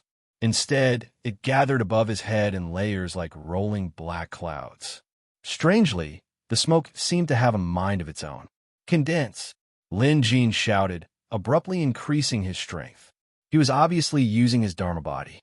With the help of the curator's mask, the Dharma body strength was more than doubled. With this, he could barely borrow the power of the flames to condense the ashes. After Lin Jin's roar, the ashes in his hand condensed into a ball under his immense strength. At the same time, the layers of smoke above his head began to rapidly shrink back into this ball. This was a terrifying scene. No one had ever seen something like this before. The curator is truly impressive. His supernatural powers are extraordinary. Yi Yuzhou and the others were completely convinced. Even if the curator taught them step by step, they wouldn't be able to do it. He Qing's eyes were already sparkling with stars. The curator is clearly condensing that handful of ashes with his supernatural powers. But what is his purpose? Black Crow was more concerned about the ball of burning flames in the curator's hand. Although it was wrapped in flames, the object in the center was glowing brighter, like a red-hot branding iron. The others wanted to know the answer to this question too. Once all the smoke and ashes were absorbed into the curator's palm, the flames on it gradually subsided, revealing an object. Everyone instinctively took a few steps forward to take a closer look. At this moment, what was in the curator's hand was an egg. It was a rather large egg, twice the size of a goose egg. But despite its size, it was still an egg, one that looked like it was condensed from flames. No one else knew what this egg was. Even Zhao Jingyan, who was the closest to it, didn't know. However, she should have a guess. There was a look of shock on her face, but there was also a hint of expectation in her shock. Here, at that moment, Lin Jin handed the egg over to her. She received it in a panic like a frightened little girl. If anyone who knew Zhao Jingyan were to witness this scene, their jaws would definitely drop.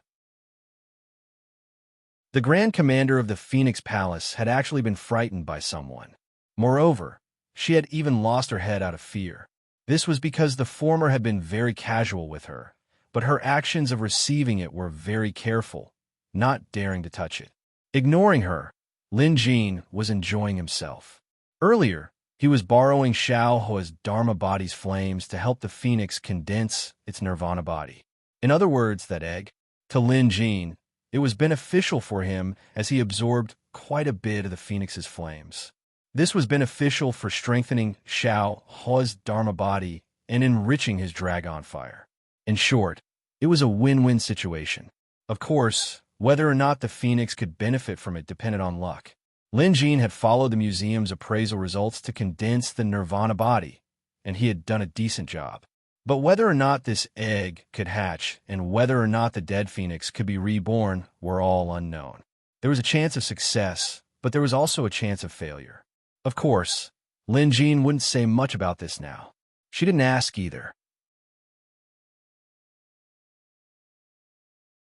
Chapter 343.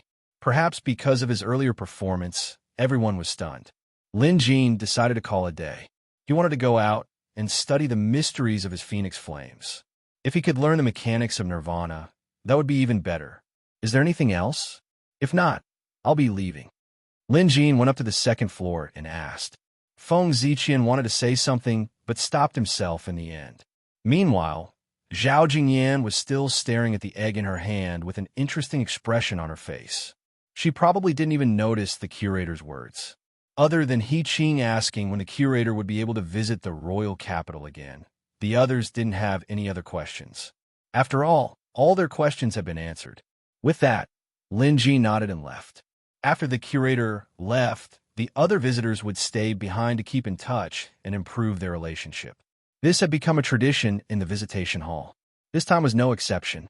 However, this time, the old tenants were all looking at the two new visitors.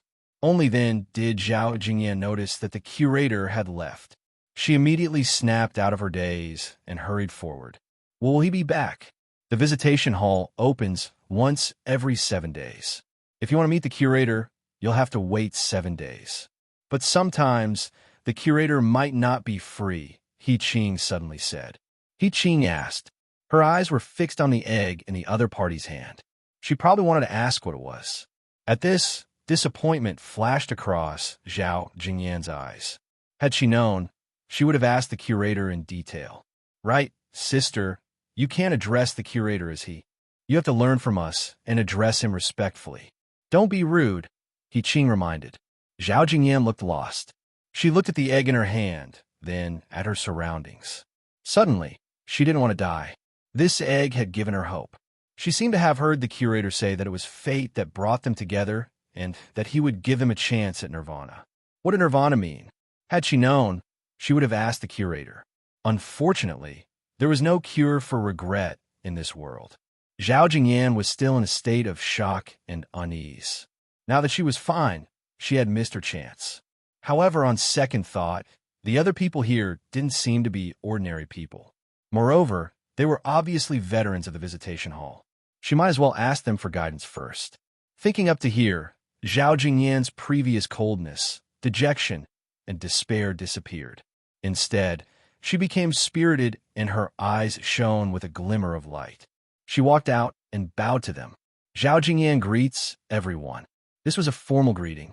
Yi Yuzhou and the others also returned the greeting because they also wanted to ask about Zhao Jingyan's situation. Sister Zhao, you don't have to say your real name here. After greeting each other and chatting for a bit, He Qing confidently said, just replace it with a nickname. Although she said that, in reality, she and the others already knew each other's ins and outs. Zhao Jingyan smiled. It didn't matter to her. Right now, she was more concerned about some things. Everyone, the curator, said that it was fate that brought us together, so he gave us a chance at nirvana. May I ask, what does nirvana refer to? Zhao Jingyan asked humbly. However, she had obviously asked the wrong person. Although Yi Yuzhou and the others were knowledgeable, the word nirvana did not exist in this world. Therefore, even someone as knowledgeable as Yi Yuzhou could not answer this question. Zhao Jingyan was naturally a little disappointed. However, she remembered that this place would reopen in 7 days, and the mysterious curator would come again. When that time came, she could ask him again. With that, she was in a good mood again. Thinking of the curator, Zhao Jingyan began to ask others in great detail. On the other side, Feng Ziqian also tilted his head and secretly listened. He had also come to a realization.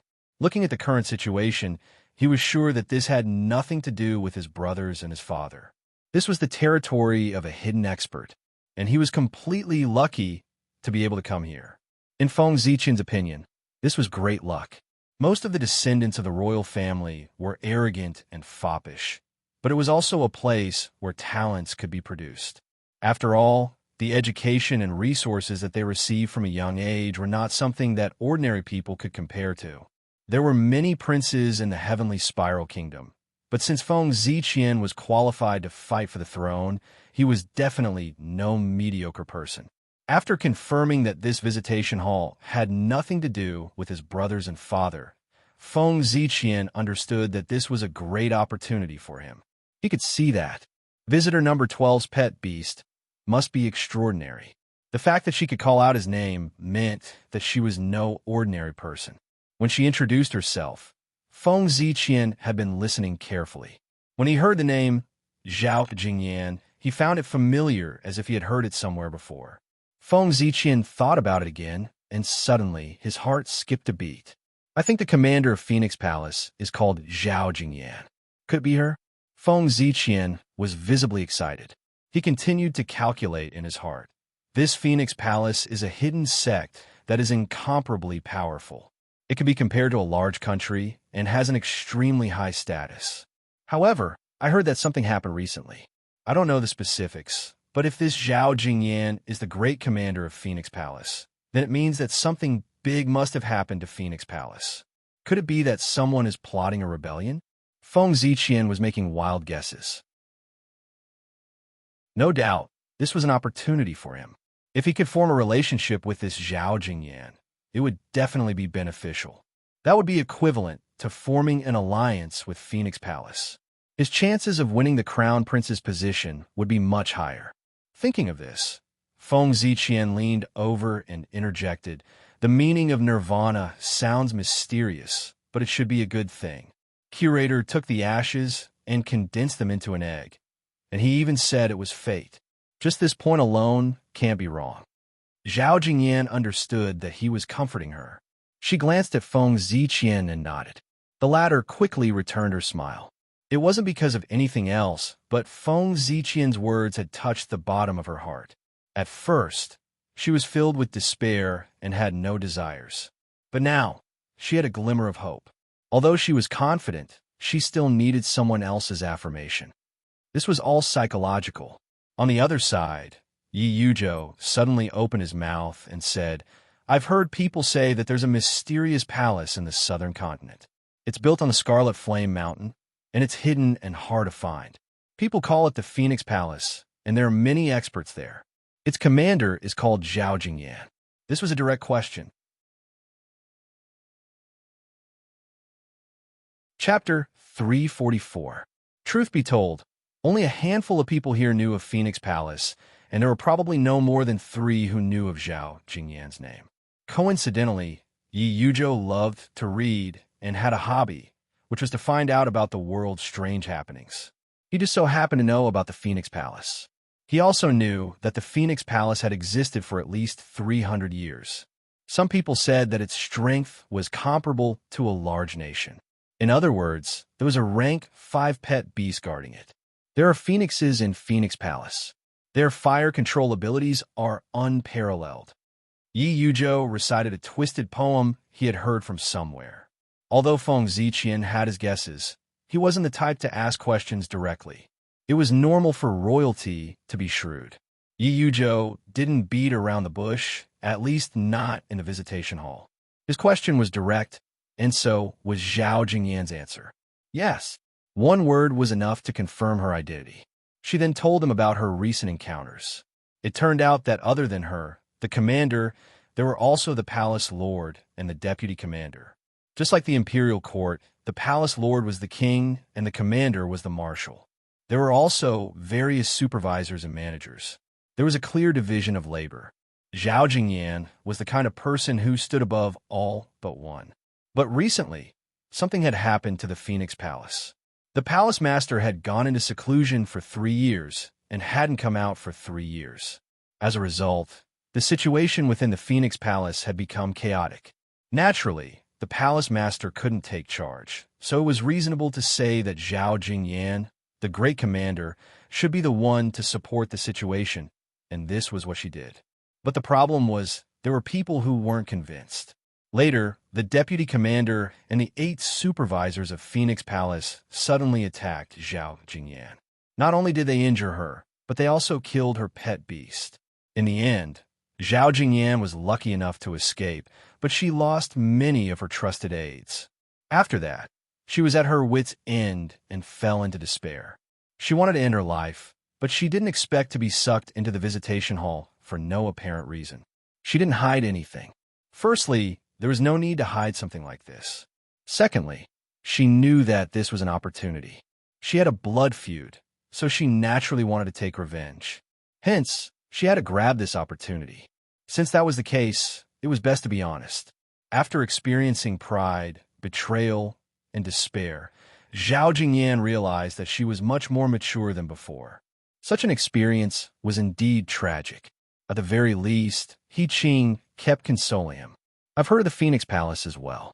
We even crossed paths a long time ago. Madame Ghostchild suddenly spoke up. Zhao Jingyan had long noticed Madame Ghostchild.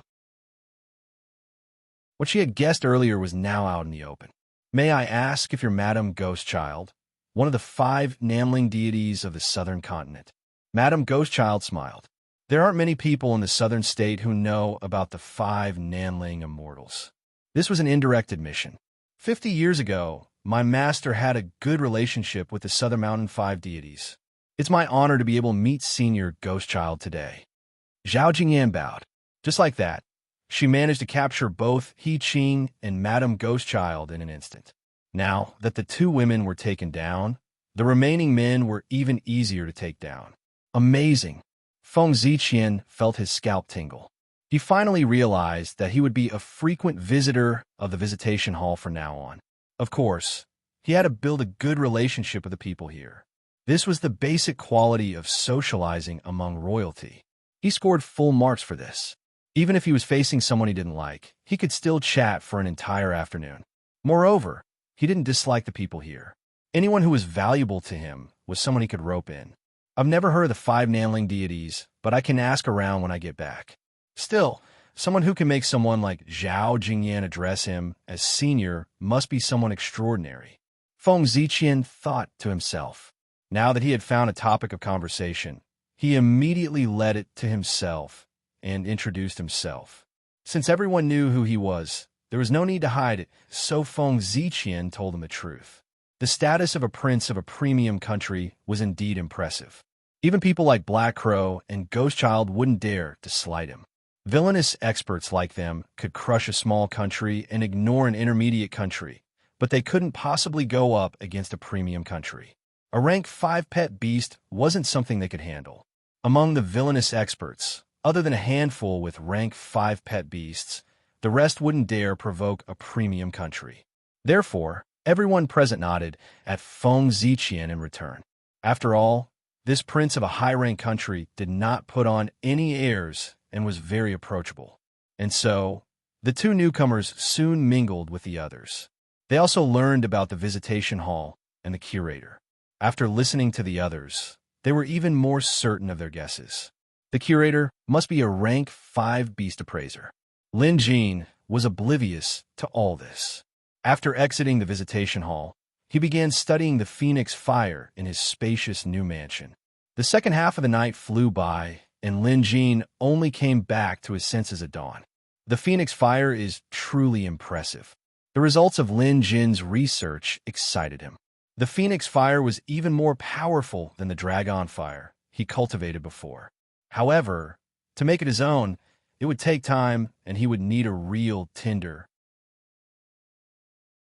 To put it bluntly, Lin Jin was hoping visitor number 12's phoenix could be reborn. Only then would he be able to obtain the phoenix flame from the visitor's pet beast and use it to cultivate his own spells. His plan was set, but whether or not it could be reborn still depended on the phoenix's luck. Lin Jin couldn't do anything about it. After daybreak, Shang'er and Little Five finished preparing dinner. After eating, Lin Jin headed to the association. It was another busy day. Along the way, people from Grace Pavilion came by once, but they were respectful and asked about what happened that night. Lin Jin had discussed this with Zhua Wentong beforehand, so his answers were flawless. After they left, Lin Jin knew that Grace Pavilion was still investigating. However, Lin Jin wasn't afraid of Grace Pavilion or the forces behind them. The only troublesome one was Grassy Continent's westward country. This premium country didn't seem to have much of a reaction, and this made Lin Jin feel uneasy. Zhou Wenong had been keeping an eye on this matter. If there was any news, he would inform Lin Jin at once. Lin Jin didn't waste too much time on this matter. Their plan back then was flawless, so there was no need to worry. Even if something were to happen, Lin Jin had a backup plan.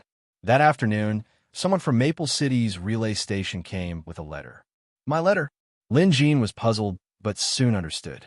After all, he was now the chief, so news from the royal capital might arrive via letter. Where did it come from? Lin Jin asked. The person replied, Chief Lin, it's from Reed City. Chapter 345. Sent from Reed City? Lin Jin was visibly stunned. He didn't recall having any acquaintances in Reed City. But soon, he recalled the group of armed escorts from a few nights ago. Weren't they here to visit Reed City? Back then, Lin Jin even asked Escort Zhang to return to Reed City and explain the situation to the owner of the Lingji, the Qiao family. Could it be that Escort Zhang had returned? Judging by the time, it's about time he returned. After sending the courier off, Lin Jin tore open the letter. One look and Lin Jin knew what was going on. After Escort Zhang returned to Reed City, he went to the Qiao family. The Qiao family didn't pursue the matter regarding the Lingji. Escort Zhang had made it clear in the letter. The Qiao family was a decent family. However, the letter also mentioned the trouble the Qiao family was in. Although it wasn't a specific problem, it must be serious. Otherwise, the Qiao family wouldn't have recruited so many experts to help them. The letter also mentioned that the Qiao family planned to host a banquet on the 15th of the month. Lin Jin calculated and realized that was tomorrow noon. The sun was already setting. Even if Lin Jin set off now, he would probably arrive in the middle of the night. If the journey wasn't smooth, he might only arrive the next morning. Although Lin Jin wasn't acquainted with the Qiao family, he was indebted to them. Since Escort Zhang had written him a letter, Lin Jin felt it was only right for him to visit Reed City. I'll go then, Lin Jin decided. Lin Jin made up his mind. He didn't have a flying eagle, so he would have to ride on other beasts for the journey. The Shadow Wolf was also rank 3 and could run quite fast. If he were to go, he could bring White Ape along. Zombie Cthulhu could be left at home for Shang'er and the others to take care of him. After some thought, Lin Jin decided to go home and give his instructions. Just then, someone came to report that someone named Lu Bin was requesting an audience. Mr. Lu is here. Lin Jin smiled. It had been some time since they parted ways at the royal capital. Lin Jin had left in a hurry, but with Lu Bin's personality, he would surely show up, so Lin Jin wasn't surprised. Invite Mr. Lu in. After Lin Jin gave the order, the servants immediately left. Soon, Lu Bin came in. Unlike the last time they met, Lu Bin looked much better now. At the sight of Lin Jin, Lu Bin immediately bowed. Mr. Lu, you can't. Lin Jin hurried to help him up. Their temperaments were rather compatible, so Lin Jin knew why Lu Bin was being so courteous. Let bygones be bygones. Mr. Lu, you came at the wrong time. I should have treated you to a drink, but I happen to be on a long trip, Lin Jin said. He was telling the truth because he was planning to go to Reed City. Far away? Where are you going? Lu Bin was stunned. If he didn't know Lin Jin's personality, he might have misunderstood that the man was purposely avoiding him. Lin Jin didn't hide it from them.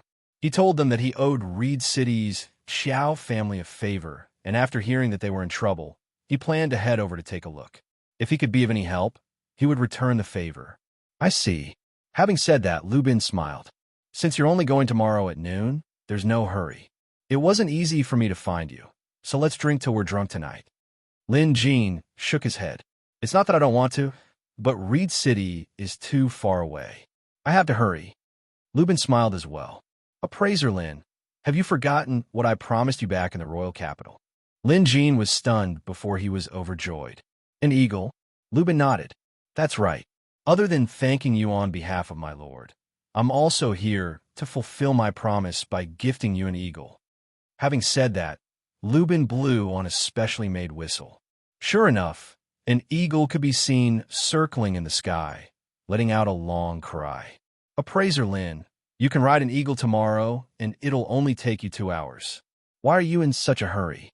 Lin Jin nodded. Lu Bin was right. Traveling by land definitely wouldn't be as fast as riding an eagle. At this point, Lin Jin smiled. Since that's the case, let's drink till we're drunk. Hence, in Lin Jin's new mansion, they bought some fine wine and some appetizers. While they were drinking, they talked about what happened in the royal capital. But now that the issue had been resolved, both of them calmed down as they talked about the dangers they faced. After drinking until midnight, Lin Jin allowed Lu Bin to stay the night at home. The mansion was huge now anyway, unlike before when they couldn't even accommodate guests even if they wanted to. With the eagle's horn whistle, Lin Jin got to experience what it felt like to soar in the night sky. Most eagle beasts didn't have high ranks and weren't good at close combat, but they were the best aerial mounts.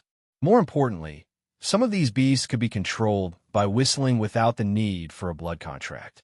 The next day, after having breakfast with Lu Bin, the latter excused himself, saying that he wanted to catch up with Yi Yuzhou.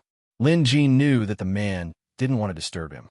Before he left, Lu Bin told Lin Jin that if he didn't have time to go to the royal capital, the sixth princess would personally visit him at Maple City to thank him. Lin Jin knew he couldn't dissuade him, so it didn't matter. Come if she wanted to. Lin Jin didn't plan on going back to the royal capital for the time being. After Lu Bin left, Lin Jin checked the time. Without wasting any time, he instructed White Ape to ride the eagle to Reed City with him. Lin Jin had never been to Reed City before, so the journey wasn't as smooth. He had to land frequently to determine his direction and even ask for directions, wasting a lot of time. Thankfully, they arrived at Reed City before noon. Reed City was surrounded by lakes and rivers. From the sky, it looked like an exquisite painting. Lin Jin landed outside and had the eagle hover in the air while he entered the city with White Ape. Lin Jin didn't think too much about why he only brought White Ape with him. White Ape was strong in combat and had a fortuitous encounter where he refined his hyoid bone, allowing him to speak human language. With this, other than Shang'er and Lil 5, White Ape had the highest chance of transforming into a human. Hence, Lin Jin kept him by his side so that he could teach him at any time. It was also a sign of his high hopes for the creature. Besides, with a smaller White Ape following him around, Lin Jin could pretend to be his pet beast. It was killing 2 birds with 1 stone. The scenery outside Reed City was picturesque. Water boats and reeds reflected each other's beauty. Within the city, there were also many waterways for small boats to traverse. Within the Jade Dragon Kingdom, Reed City was also known as the City of Water. If one was in the mood, one could even take a boat, ride along the crisscrossing waterways, and leisurely enjoy the city's scenery. Besides, most of the goods in the city were transported by this boat, making the city bustling with activity. Other than the city's residents, there were also many tourists from other parts of the city. There were also quite a number of people like Lin Jean who brought pet beasts with them.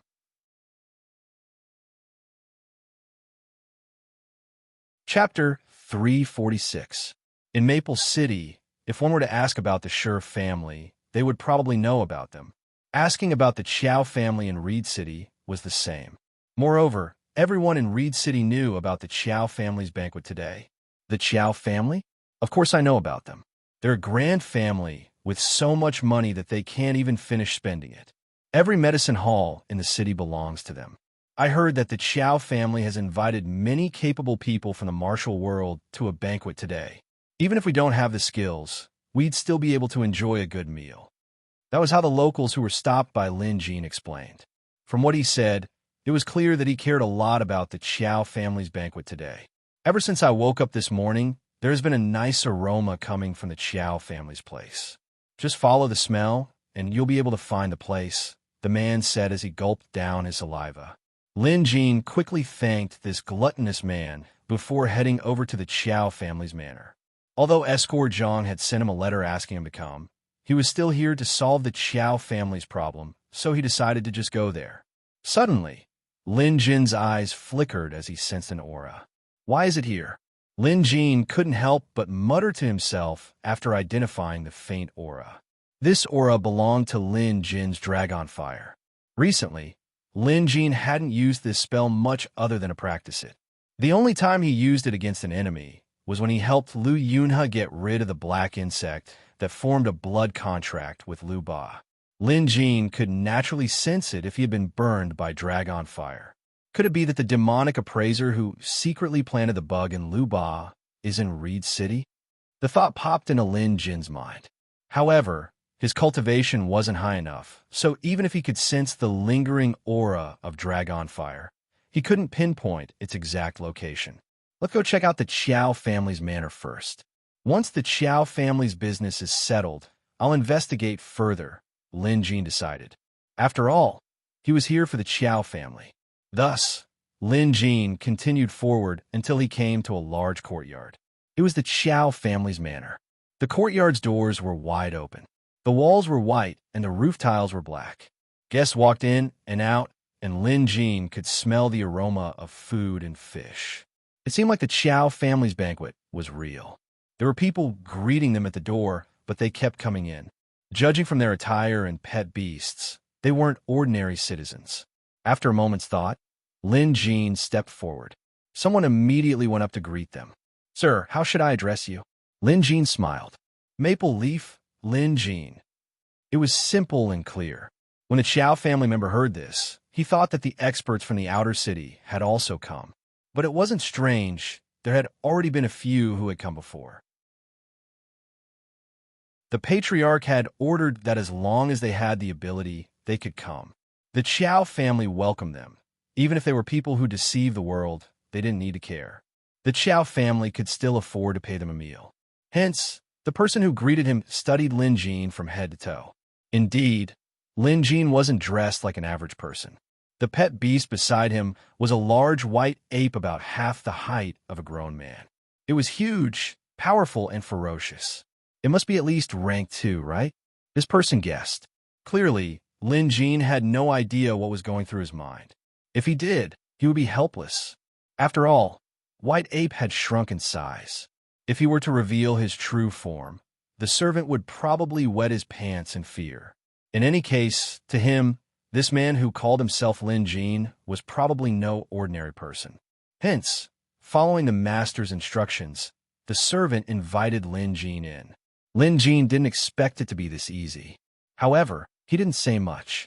He just wanted to take a look first, so he went in. After going around a large white screen, he arrived at a large yard. More than 10 tables had been set up in the yard, and it was quite a bustling scene. Most of the tables were already occupied. Since everyone had too many pet beasts, the beast pens couldn't accommodate them all. Hence, everyone was curled up or lying on the ground, creating a messy scene. Lin Jean found an empty seat nearby and sat down. Most of the seats at this table were already occupied. Judging by how they were dressed, there were all kinds of people here. Of course, all of them were capable. If they weren't, they wouldn't even be able to enter the Qiao family's gates. The banquet hadn't started yet, so Lin Jean sat quietly and sipped on his tea.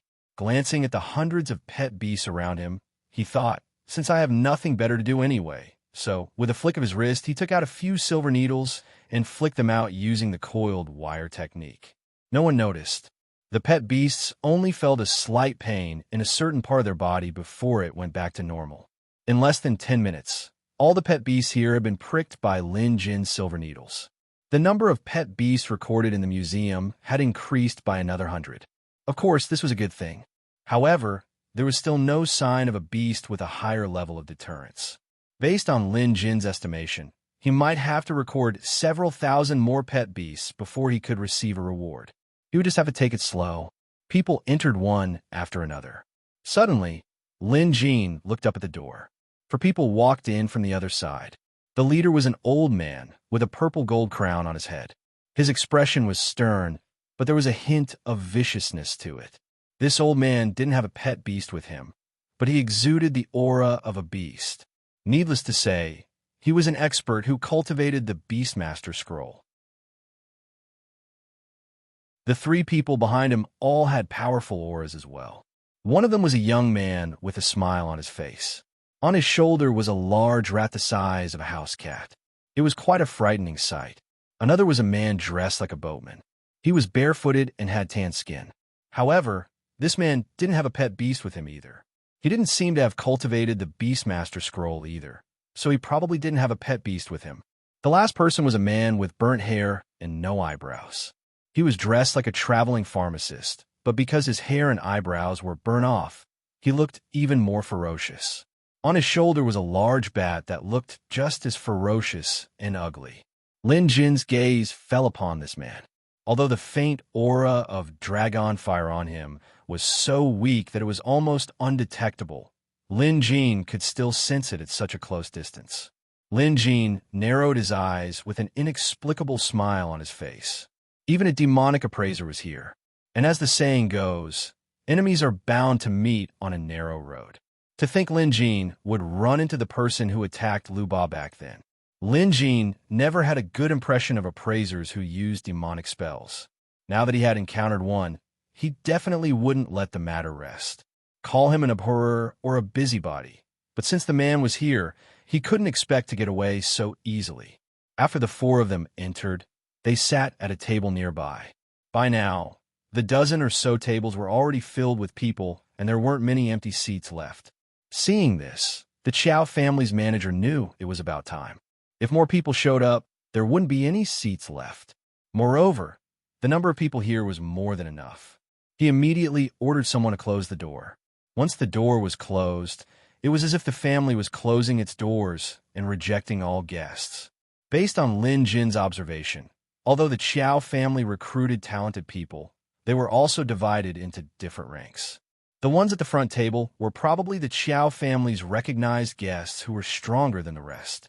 Meanwhile, the ones at the other end of the table were temporary helpers that definitely weren't as valued as the ones at the front.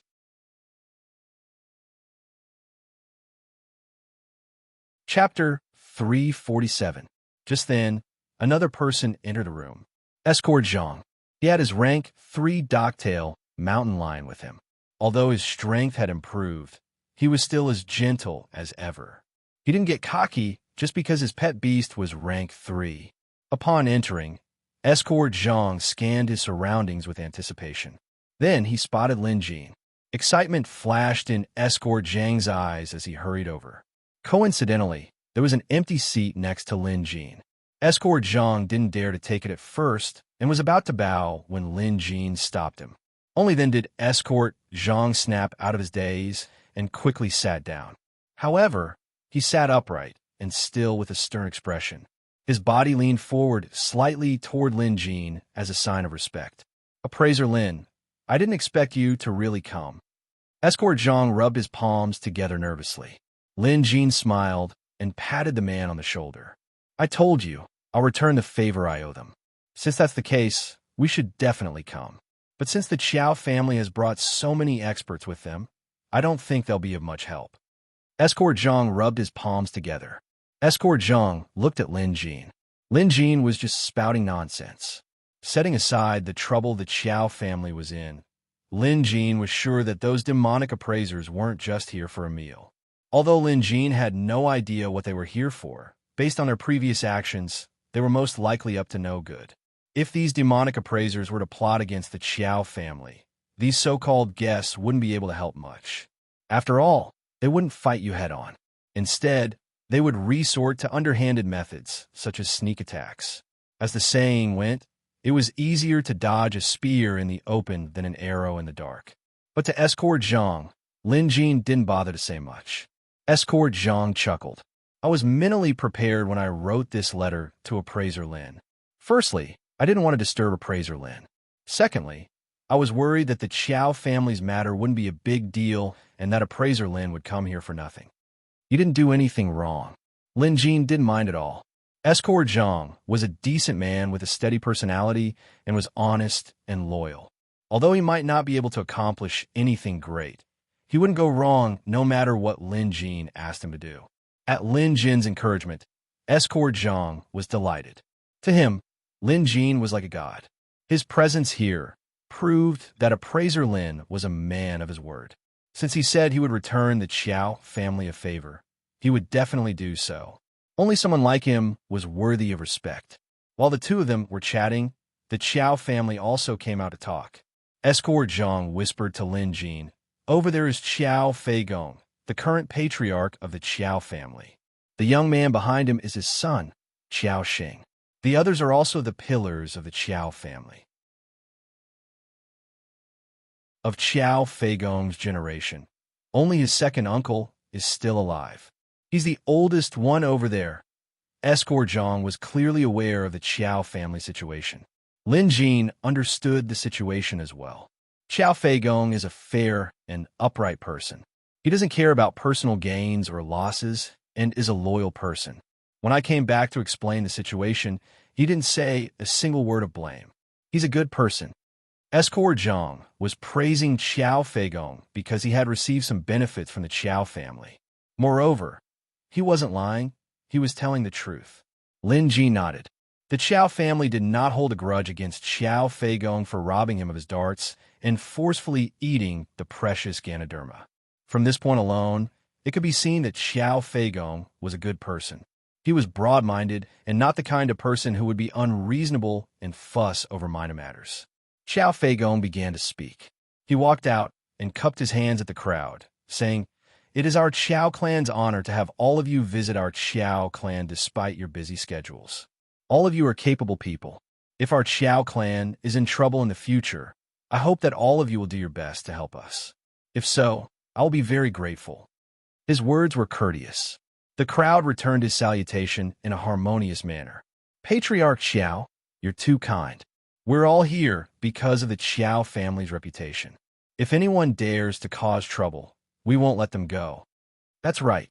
The Qiao family's principles are as noble as the clouds, and they often help the people around Reed City. We admire the Qiao family very much. Since we're here today, if anyone dares to cause trouble, don't blame us for not holding back. Many of them spoke up, all of them seeming to be loyal to their friends. Qiao Feigong was overjoyed. This was exactly the effect he wanted. 2 days ago, when the thief came, he said that he would come again today, and that he would also come to cause trouble today. Therefore, he had set up a banquet and invited so many experts. If ordinary thieves saw this, they would definitely be afraid and not dare to come again. If they really came with so many people, what was there to be afraid of? Moreover, the Qiao family had plenty of money. Even though the dishes on this table didn't cost much, the Qiao family could still afford to invite this guest. "Come, serve the dishes. Serve the dishes," someone shouted. Then, 20 to 30 servants came out from both sides, carrying various dishes and taking turns to serve them. Soon, the table was filled with all sorts of dishes. Xiao Feigong toasted, and the crowd began eating. Many of them ate until their mouths were covered in grease. Their table manners went without saying. After all, many of them were uncivilized people who came here today just for this meal.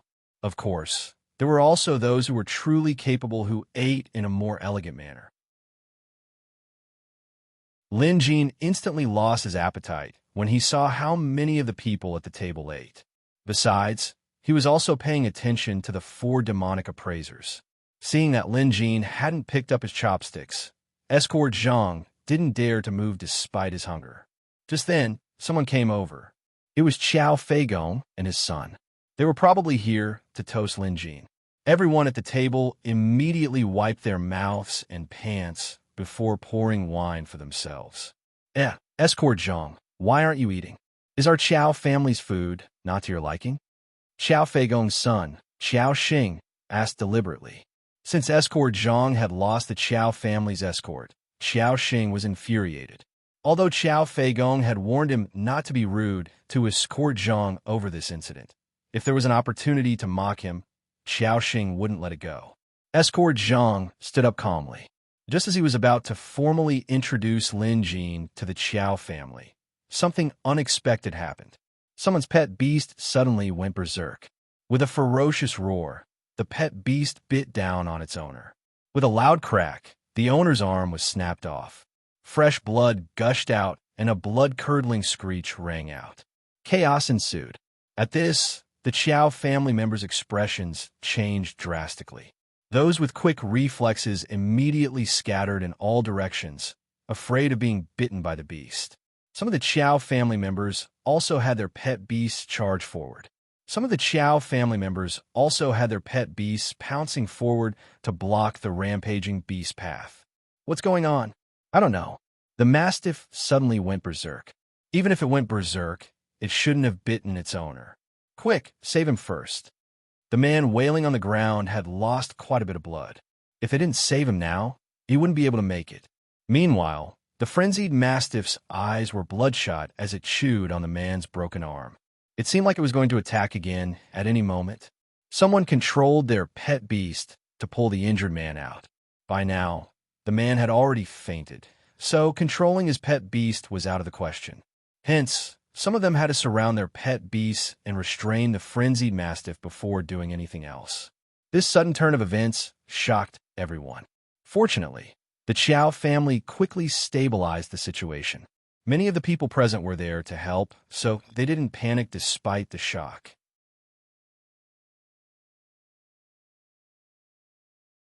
Chapter 348.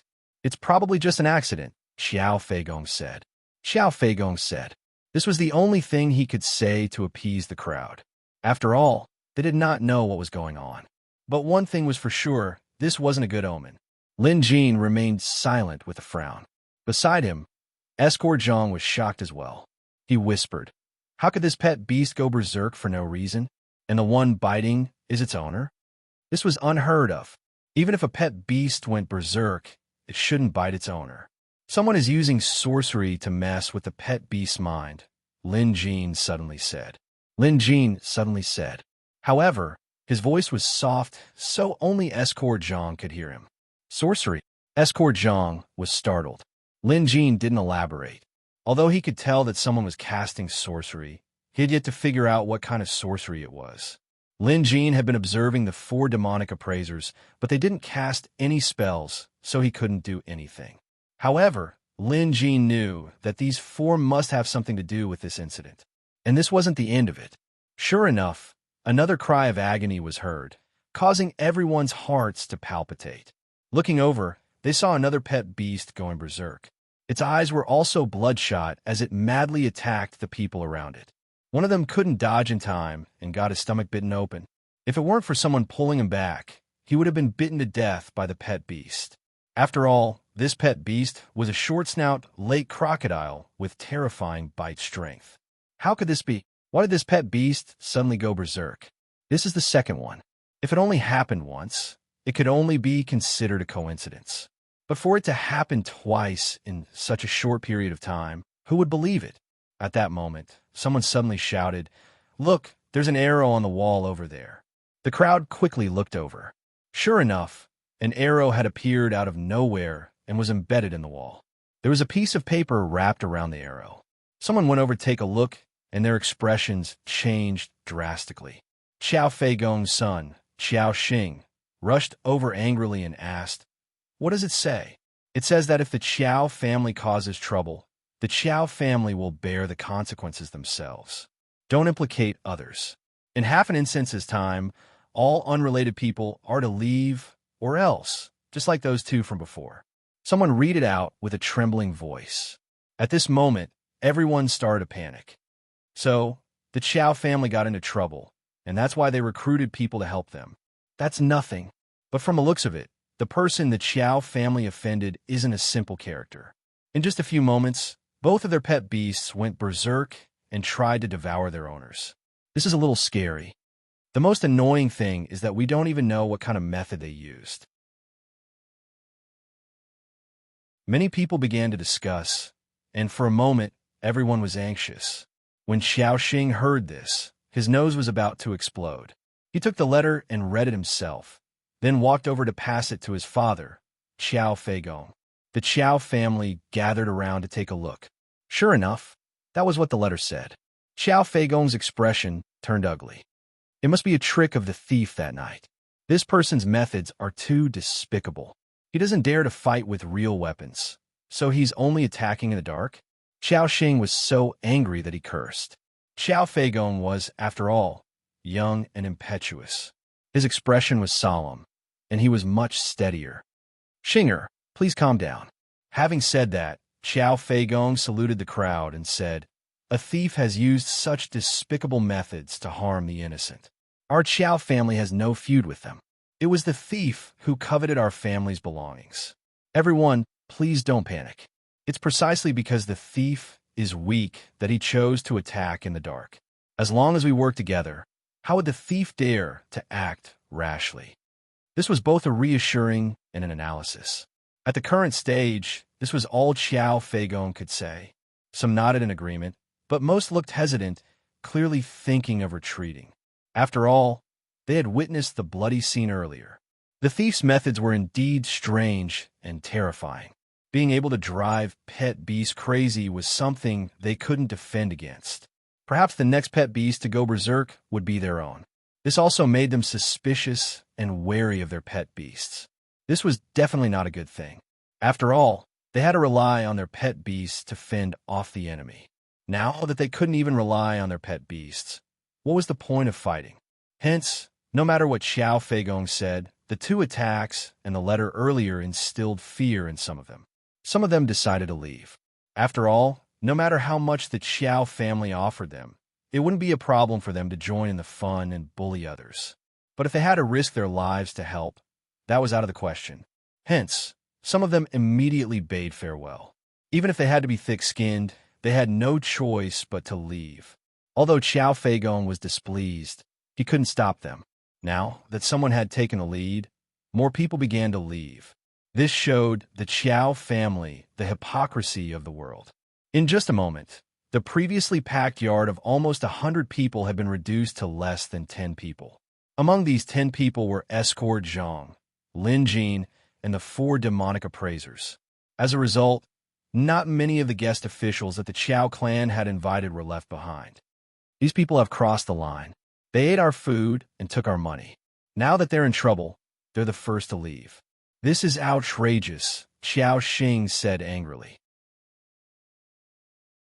Qiao Feigong had probably seen this kind of situation many times, so he shook his head helplessly. He knew that it was pointless to say anything else now. It was better to deal with the upcoming trouble. Moreover, there were still a few people who stayed. Hence, Qiao Feigong saluted these retainers. In times of crisis, one's true feelings are revealed. Everyone, if the Qiao family survives this, we will surely reward you generously, Qiao Feigong said. Lord Qiao, you're too kind. We've been staying and eating at the Qiao residence for more than 2 months, and you've always treated us well. Now that the Qiao family is in danger, How could we just leave like that? Don't worry, Lord Xiao. Just now, someone used sorcery to control other people's pet beasts to scare them away. Others might be afraid, but we aren't. To tell you the truth, none of our pet beasts are immune to sorcery. These retainers were clearly confident in their chances. As soon as he said that, his pet beast let out a ferocious roar. Then, it opened its jaws and lunged for the man's head. The man's pet beast was a saber-toothed tiger. It was so large that if the tiger bit down, it would crush the man's head. At that instant, Xiao Feigong was at a loss for what to do. After all, everything happened too quickly. But then, as if struck by a heavy blow, the saber-toothed tiger's eyes rolled back, and it collapsed to the ground. It fainted. Lin Jin was the one who did it. When the two pet beasts went berserk earlier, Lin Jin couldn't react in time. But now, after careful observation, he finally noticed that the opponent was casting sorcery. Although Lin Jin couldn't dispel the spell, that didn't mean he couldn't stop it. As long as he noticed it beforehand, he could solve the problem with a needle.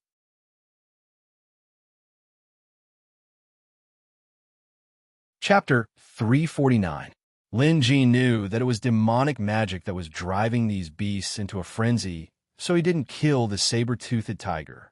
The tiger's owner was drenched in sweat. He had just returned from the jaws of death, so he couldn't even speak.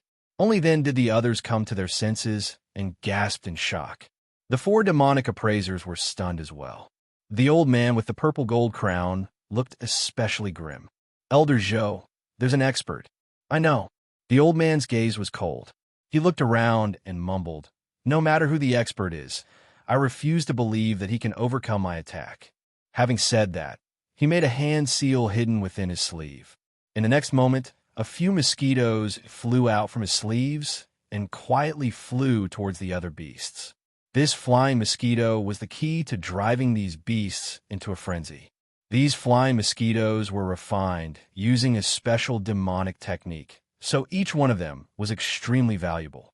These mosquitoes could silently fly into the beasts' mouths, noses, orifices, and even into their brains. This was why these beasts would go berserk, submit to human control, and even bite their master. This was also one of the demonic appraiser's most advanced spells. As a high-ranking member of the Demonic Appraisal Association, Elder Zhou had been successful in using this demonic art for the past several decades. No one had been able to see through it, and no one had been able to break it. Moreover, he had always been a cautious person, so he had never failed.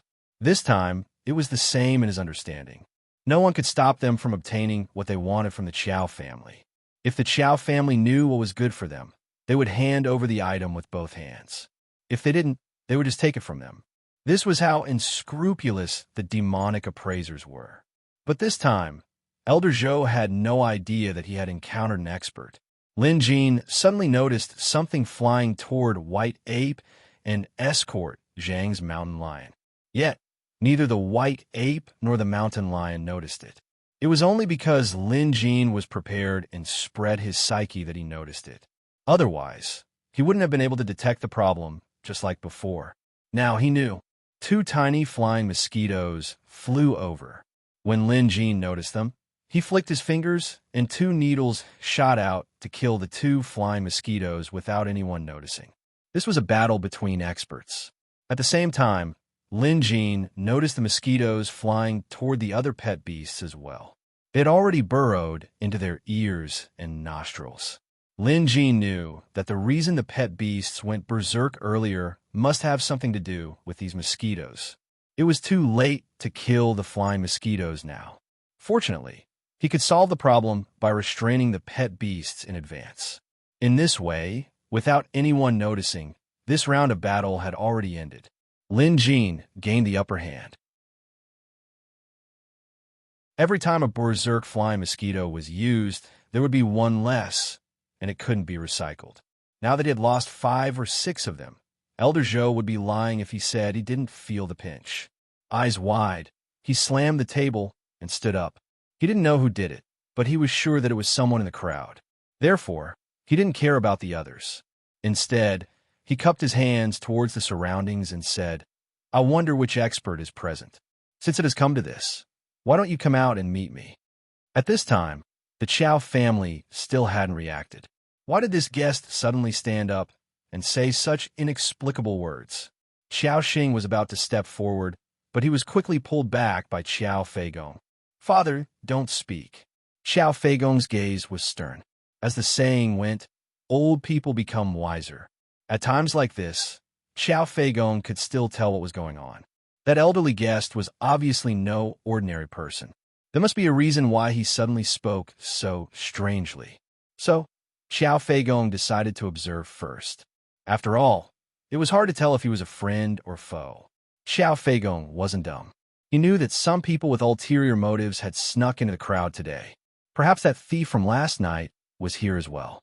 And among those who had yet to leave, there must be enemies. Especially since there were 5 unfamiliar faces here. On one side were 4 people, led by the purple-robed old man who spoke earlier. On the other side was a young man who sat beside Escorjong. Xiao Feigong had noticed these 2 groups long ago. To him, there was definitely something fishy going on between them. At the same time, Xiao Feigong ordered his subordinates to get ready to make a move. After all, he had a feeling that any enemy targeting the Xiao family, no matter which side it was about to make a move. The scene suddenly became a little strange. Seeing the crowd of pet beasts and Xiao family members surrounding them, Elder Zhou sneered. Still not showing yourself? Fine. If that's the case, let's see if you can hold yourself back. Elder Zhou believed that the other party didn't show themselves because they were afraid of them. But in fact, Elder Zhou was very conceited. To him, the Qiao family was nothing more than a piece of meat in his mouth. He could eat them whenever and however he wanted. No one could stop him. Not even the city lord manor of Reed City could stop him. Of course, he was aware of the grudge between the Qiao family and the previous city lord. Hence, Elder Zhou was certain that the Qiao family wouldn't dare report this to the authorities. If the Qiao family only had a few rank 3 pet beasts, Elder Zhou believed it would be a piece of cake to eliminate them. At the very least, it wouldn't take much effort. At this, Elder Zhou bellowed attack. The next instant, the 3 men he brought with him stood up. The young man with the large rat performed a spell, and the cat-sized rat on his shoulder grew in size. In the blink of an eye, it grew to the size of a cow. It looked terrifying with razor-sharp claws and fangs. Pouncing on one of the Qiao family's pet beasts, it bit them to death. It's a thief. Xiao Feigong could tell as well. With a roar, the Qiao family's pet beasts swarmed in. But at that moment, the man behind Elder Zhou, the one with burnt eyebrows and hair, glared menacingly. He patted the large bat on his shoulder. The bat flew up and let out a shrill shriek. The sound waves were so loud that the bowls and cups on the table shattered. Everyone quickly covered their ears, but many of them still felt their ears prickling from the shriek. They felt dizzy, and those who weren't strong enough collapsed to the ground. Many of the Qiao family's pet beasts were also dizzy.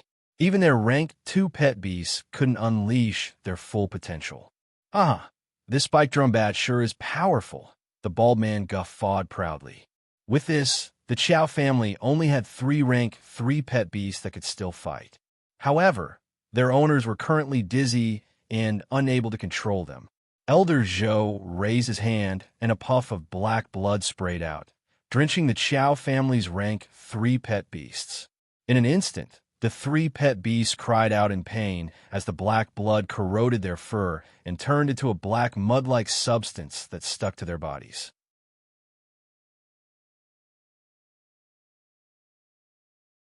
Chapter 350. With the black blood mud stuck to their bodies, the Qiao family's 3 pet beasts' combat strength plummeted.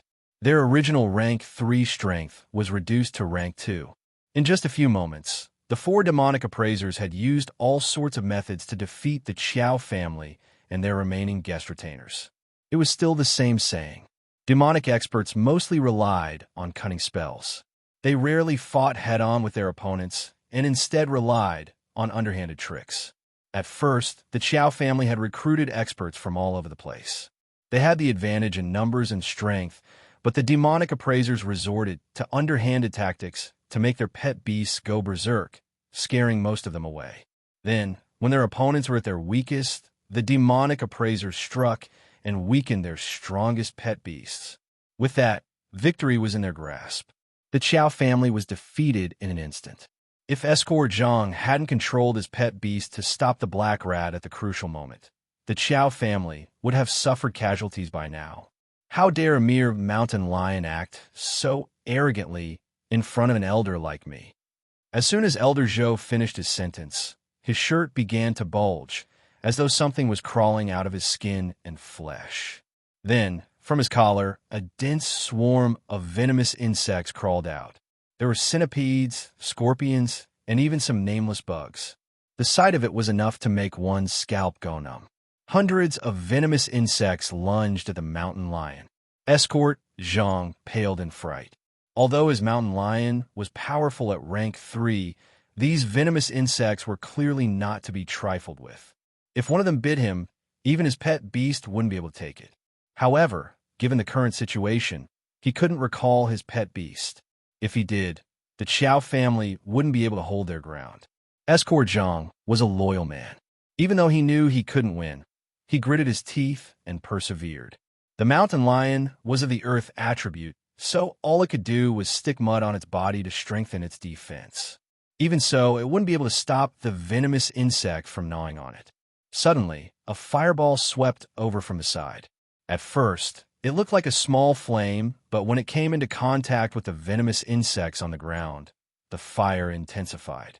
In the blink of an eye, hundreds of venomous insects were incinerated by the flames. On the other side, Elder Zhou let out a miserable shriek. These poisonous insects were raised with his blood, sweat, and tears, and it was not easy to collect them. Now that they were all burned to ashes, how could he let this go? Who is it? Get the hell out here. Elder Zhou was thoroughly enraged. He had spent at least 10 years nourishing these venomous bugs. 10 years of effort had been wasted in a single day. Anyone with a good temper would have cursed at him, not to mention Elder Zhou, who was naturally vicious and bloodthirsty. Today, this old man shall bathe the Qiao family in blood, from the top to the bottom, old and young, leave no one alive. Elder Zhou roared with his eyes wide open. In the next moment, he suddenly looked at the only person who was still sitting on the other side. If there was no mistake, that ball of fire was released by this person. Worm King, come out. Although Elder Zhou was arrogant, he would not look down on others, especially that strange flame just now. That kind of ferocious and domineering might seem familiar, but he could not recall where he had seen it before. Hence, this time, he released his blood contract pet beast. A large flower-backed centipede crawled out from Elder Zhou's sleeve. This centipede was much larger than normal, resembling a large python with a menacing expression. Its fangs glowed green, a clear indication of its high toxicity. This was Elder Zhou's pet beast, a rank 4 flower-backed poisonous centipede. Although he had a rank 4 pet beast, Elder Zhou's rank 4 centipede wasn't adept at direct combat. As its attribute was a worm king, it had the ability to control and refine other venomous insects. That was why Elder Zhou was able to use his flying mosquitoes to drive other people's pet beasts into a frenzy. He was also able to control hundreds of venomous insects. Rather than saying that this was Elder Zhou's doing, it was more likely due to this flower-backed poisonous centipede. Elder Zhou rarely brought out this centipede, so this time, it was obvious that he had been robbed clean. The man whose hair and eyebrows had been burnt had turned pale the moment the flames had appeared. Elder Zhou couldn't recall the flames, but he had immediately recalled them, because his hair and eyebrows had been burned off by this unique flame. Moreover, he had witnessed his pet beast being burned to death by this flame, so the memory was still fresh in his mind. He couldn't forget it even if he wanted to. Finally, he snapped out of his daze and abruptly turned to Lin Jin, who was sitting there. He cried out hoarsely, "It's him. He's the one who burned my pet beast to death." Upon hearing this, Elder Zhou came to his senses as a hint of fear crept onto his face. The other demonic appraisers turned to look at him as well. The Qiao family and their insignificant guests were no longer a match for them. The only one who could stop them now was the person who released the flames earlier. What kind of dog is this? Why are you trying to act mysterious? Bite him to death. The demonic appraiser who was controlling the black rat glared murderously as he directed the rat to charge at Lin Jin. Appraiser Lin, be careful, Escort Zhang quickly warned.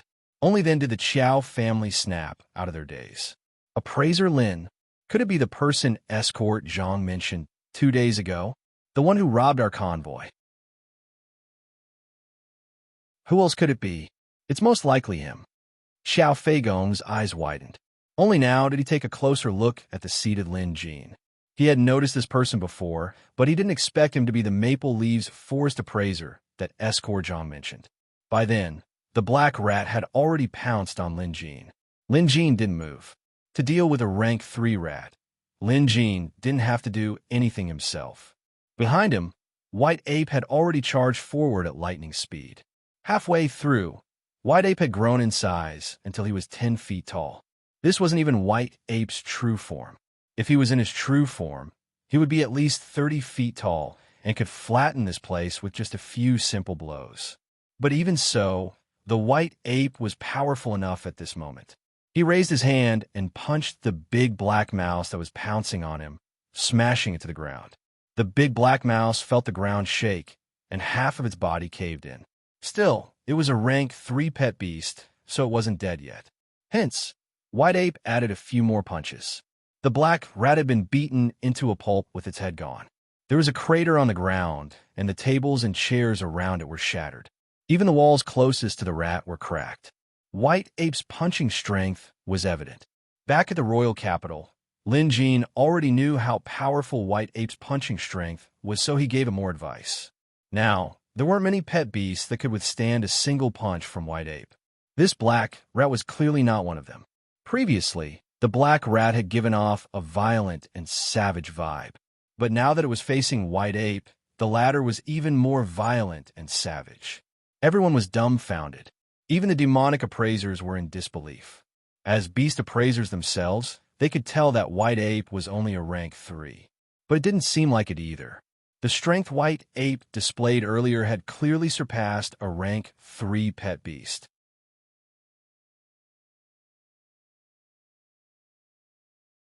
Chapter 351. I'm going to kill you. The black rat's owner was the first to fly into a rage.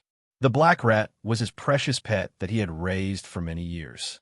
Now that it was smashed to death by the White Ape, he couldn't stand it. The man drew 2 flying daggers from his waist, took a step forward, and threw them at Lin Jin.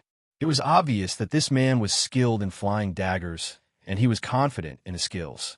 The 2 flying daggers were aimed at the man's vitals, aiming to take his life. With a flick of Lin Jin's finger, 3 needles flew out. In terms of speed, Lin Jin's needles were faster. With 2 crisp clangs, the man's flying daggers were knocked away by the needles and fell to the ground. The other needle was aimed at the man's throat. It was impolite not to reciprocate. Since the man wanted to take his life, he should be prepared to be killed. Flying daggers and needles were both hidden weapons. The latter was obviously more dangerous. Before the man could react, the needle pierced his throat and blood flowed into his brain. The demonic appraiser shuddered before blood flowed out of his orifices, and he collapsed to the ground, dead. Dead. Elder Zhou and the others gasped in shock. Everything just now happened too quickly. He only knew that his subordinate had thrown the flying dagger, and he thought that the other party would definitely die. One must know that his subordinate's flying dagger technique was quite powerful. Who knew how many people had died under this flying dagger and became fugitives? But this time, the flying dagger was deflected, and the one who died was his subordinate. The tables had turned so quickly that by the time Elder Zhou and the others realized what had happened, the man was already dead. Out of the 4 of them, one of them was dead. The traveling pharmacist was scared out of his wits. After all, he had suffered a huge loss at Lin Jin's hands and almost died. The last boatman was skilled in martial arts. As his pet beast could only live in the water, he didn't bring it along, so it wouldn't be of much help. Even so, they were more than enough to deal with the Qiao family. But now that they had another person, the situation was different. At least, it seemed like they were at a disadvantage. Elder Zhou quickly said to Lin Jin, Sir, we have no grudges against each other, and the Chiao family doesn't seem to know you either. Why are you getting involved in this mess for the Chiao family? Let's each take a step back. You go your own way, and we'll go ours. What do you think?" He was admitting defeat, but there was nothing that could be done about it. Even though they had exchanged blows, Elder Zhou was still unable to get a good grasp of the other party's strength.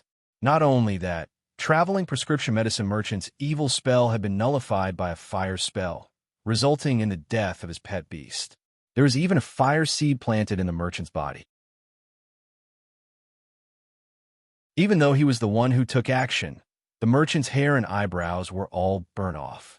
At that time, Elder Zhou still had a vivid memory of that flame, and he was very fearful of it. Now this man was sitting right in front of him. Sure enough, he was an expert. The flames that appeared out of nowhere earlier had burned hundreds of his poisonous bugs to death. His pet beast, the great white ape, had smashed the black rat to death in no time. Even one of his subordinates had died mysteriously. Needless to say, this was the doing of the person in front of him. In the past, it was always others who feared the fearsome methods of the Demonic Appraisal Association. Today, the tables were turned. They were the ones who should be afraid. Of course, this was not Elder Zhou's first day roaming the Jianghu. He knew very well that the other party would not let this matter rest. Even if he gave in, it would be useless. Sometimes, it was a battle of life and death. It was either you die or I die. Hence, when Elder Zhou said those words, he wasn't really giving in. He was just waiting for an opportunity to launch a sneak attack. They were used to sneak attacks and sneak attacks. The next instant, the centipede in Elder Zhou's sleeve suddenly flew up and spat out a mouthful of green venom. This venom was clearly very potent. Coming into contact with it would result in instant death. Elder Zhou had been preparing for this move earlier. His plan was simple. He wasn't going to risk his life, but he was going to use this opportunity to escape. His opponent's flame spell was too overbearing, and he couldn't afford to provoke him. Moreover, his pet beast was ferocious too. Even if he was poisoned, he might not be able to handle it. Hence, he couldn't succeed today. However, Elder Zhou wasn't afraid. Lin Jin watched as the venom rained down like rain. With a wave of his hand, a ball of flames surged out like a fan. Dragon fire. In an instant, as if a giant dragon was breathing, a wall of fire formed, keeping the venom at bay. At the same time, Elder Zhou and the others were already making their escape. Trying to escape? It's not that easy. Lin Jin abruptly raised his hand as if he was holding a sword. Then he slashed at the air. "Take this." This roar was like a thunderclap. Even Elder Zhou was startled. He was horrified, but he didn't dare to look back. Instead, he sped up and ran. The other two couldn't hold on any longer. At the sound of "take this," the traveling pharmacist and boatman couldn't help but turn back. Then, all of them, including Elder Zhou, felt as if they had been slashed by a sword. The first two men spat out mouthfuls of blood and collapsed to the ground dead. Elder Zhou let out a cry of agony and fell to the ground. Although he wasn't dead, he was gasping for air. His pet beast had already died a step ahead of him. Strangely, Lin Jin's grip was empty. There was no sword at all. None of the three men, including their pet beasts, were injured. Yet, three of them were dead, and one of them was gravely injured. The heavily injured Elder Zhou probably wouldn't be able to live much longer. Trembling, he forced himself to turn around and saw Lin Jin standing a distance away. His hand was still in the slashing motion, but Elder Zhou also noticed that there was no sword in his opponent's hand. What's going on? Elder Zhou was dumbfounded. Then he breathed his last. He died with his eyes wide open. Even in death, he didn't know how he died. It felt as if he had been slashed by a sharp sword. But Lin Jin didn't have a sword in his hand either. Elder Zhou and his companions died with their eyes wide open.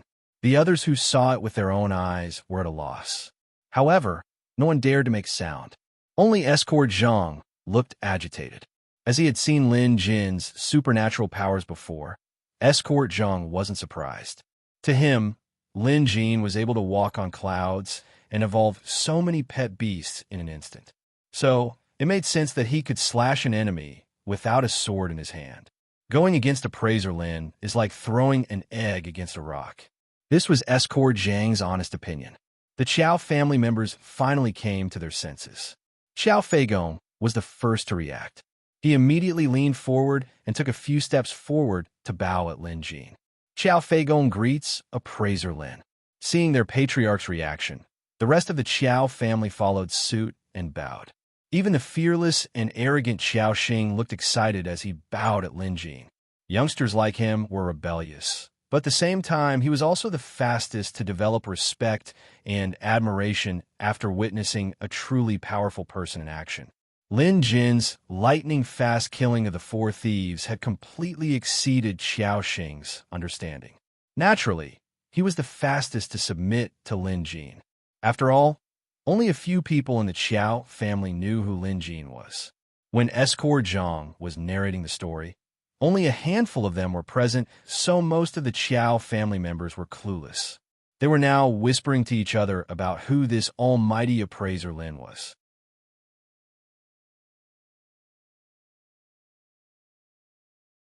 Chapter 352. The Qiao family's crisis came and went just as quickly. Whether it came or went, it wasn't within Qiao Feigong's expectations. He thought that by recruiting a large number of guests, he could intimidate the thieves and make them flee without a fight. He was wrong. The culprit had come prepared and caught them off guard. This was the first thing Qiao Feigong didn't expect. Another reason was that when the Qiao family was at an absolute disadvantage and was about to be trampled on, an expert came to their rescue and resolved the crisis. Not only that, but he did so with a thunderous method. Perhaps what Qiao Feigong couldn't believe the most was that this expert was the one Escort Zhang mentioned 2 days ago who robbed the Qiao family of their medicinal herbs. This incident would be the most fortunate thing for Qiao Feigong in the future. He was thankful that he didn't pursue the matter and was magnanimous. It was also thanks to Escort Zhang's letter to invite this expert over. Otherwise, the Qiao family would have been in grave danger. Hence, Qiao Feigong bowed to Lin Jin. It was a relief after the fright, a joy of being reborn, and also a desire to curry favor with Lin Jin. Qiao Feigong wanted to hold a new banquet to invite this expert, Lin Jin, but Lin Jin declined with a shake of his head. Lin Jin didn't come to help the Qiao family out of friendship. It was because he ate a Ganoderma and owed them a favor. Hence, he was here to repay the favor. This was something that he had told Escort Zhang earlier. Also, from Lin Jin's perspective, the Qiao family's troubles hadn't been completely eradicated. There were definitely more demonic appraisers than just these 4 people. When weeding out weeds, one must eliminate the roots, especially when dealing with an existence like the Demonic Appraisal Association. This way, Lin Jin could enforce justice on behalf of the heavens, while eradicating the Qiao family's troubles, repaying the debt of gratitude. Of course, Lin Jin could tell that the Qiao family was trying to befriend him. If there was nothing else, staying for a meal wouldn't be a big deal. But now was the perfect opportunity to destroy the Demonic Appraisal Association. So Lin Jin had to prioritize the bigger picture. Lin Jin glanced at the 4 corpses on the ground before locking his gaze on the boatman. Out of the 4 of them, only the boatman didn't have a pet beast with him. It wasn't that he didn't have one, but he was still out there. Perhaps they could follow this clue to his lair. In the next instant, Lin Jin flicked out a needle and pierced it into the boatman's body. After the needle was soaked in blood, Lin Jin cast a spell on it. With that, the blood-soaked needle would search for the strength of the blood contract, which was where the boatman's pet beast was. Sure enough, the needle flew away. Lin Jin quickly gave chase and soon they were out of sight. The Qiao family was stunned for a moment before Qiao Feigong's second uncle said, "What an expert." No one dared to deny this. Everyone was in awe of Lin Jin's masterful way of killing the 4 villains, especially his final words, "Watch my sword." Lin Jin clearly didn't have a sword in his hand, but he was able to unleash the will of a sword without it, killing the 3 villains on the spot. Including Qiao Feigong's second uncle, it was their first time witnessing such a feat. Escort Zhang, I really have to thank you this time. Seeing that Lin Jin had left, Qiao Feigong hurriedly bowed to Escort Zhang. Appraiser Lin was sitting with Escort Zhang earlier, so needless to say, this expert must have been invited here by Escort Zhang. With this, the Chow family now owed Escort Zhang a huge favor. More importantly, Appraiser Lin seemed to be on good terms with Escort Zhang. Hence, Escort Zhang immediately became the Chow family's most important guest. It wasn't just Xiao Feigong. Even Xiao Feigong's second uncle came over to greet Escort Zhang enthusiastically. Overwhelmed by the unexpected favor, Escort Zhang quickly returned the gesture. Of course, deep down, he was feeling elated. Escort Zhang had never received such treatment in the Chow family before. It was truly a case of a man ascending to the heavens. Escort Zhang wasn't a fool. He knew why the Chow family was treating him with such respect. It was all because of Appraiser Lin. Someone had already begun cleaning up the yard. The bodies of the bandits had been dragged away and placed in a corner for the authorities to collect. This incident had blown out of proportion with casualties and injuries. There was no way they could keep it under wraps, so they might as well report it to the authorities. Of course, the Chow family knew how to handle the situation. Naturally, they would turn a big issue into a small one. In the living room, Escort Zhang sat awkwardly as Xiao Feigong and his second uncle tried to find out more about Appraiser Lin. Escort Zhang told them everything he knew. This time, no one doubted his words. At the same time, Lin Jin stepped onto the cloud steps and hovered 200 feet in the air, looking down at the outskirts of Reed City. The silver needle had traveled 1,000 feet and pierced into the body of a fish beast in the river. That fish beast was the boatman's pet beast. With the needle in its abdomen, the fish beast couldn't bear the pain and would surely choose to return to its lair. Lin Jin figured that was most likely the lair of the 4 demonic appraisers. Outside the city, 9 Crescent Lake, Turtle Island.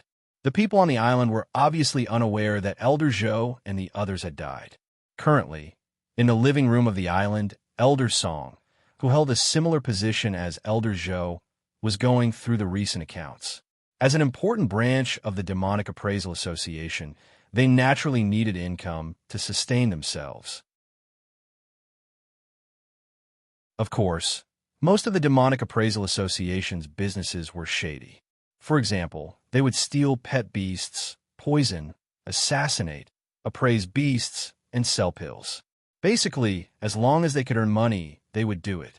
Despite being a small branch, the amount of money they earned every month was a huge sum. At the very least, it was comparable to some of the wealthiest families. If Zhou Changlong and the others take care of the Qiao family this time, they will be able to extract at least a few 100,000 taels of silver from the Qiao family. Elder Song had a smile on his face. Clearly, he was very satisfied with the profits he had received. Next to him was Elder Song's trusted aide. I heard that Elder Zhou and the others aren't just after the Qiao family's assets. They're also eyeing a treasure? Elder Song and Elder Zhou were the higher-ups of this branch, but they didn't share everything with each other. In fact, they even competed behind the scenes. However, Elder Song was well-informed, so he was able to gather some information. Some of the people below shook their heads, indicating that they didn't know anything about this. There were also people who knew a few things and said, Elder Song, it's true. The Qiao clan does have an ancestral treasure, but as for what it is exactly, I don't know. Perhaps Elder Zhou knows, but you should know that Elder Zhou doesn't usually tell others about such secrets. Forget it. I was just asking. Since the higher-ups have assigned this matter to Elder Zhou, let him handle it. I can't be bothered to ask. Elder Song knew Elder Zhou's personality well. Since the other party was treating it as a secret, it must be something important. However, if the other party didn't want to talk about it, Elder Song couldn't ask. It's just a mere Qiao family. Other than some money, what other treasures could they have? Elder Song could only feel bitter at this moment.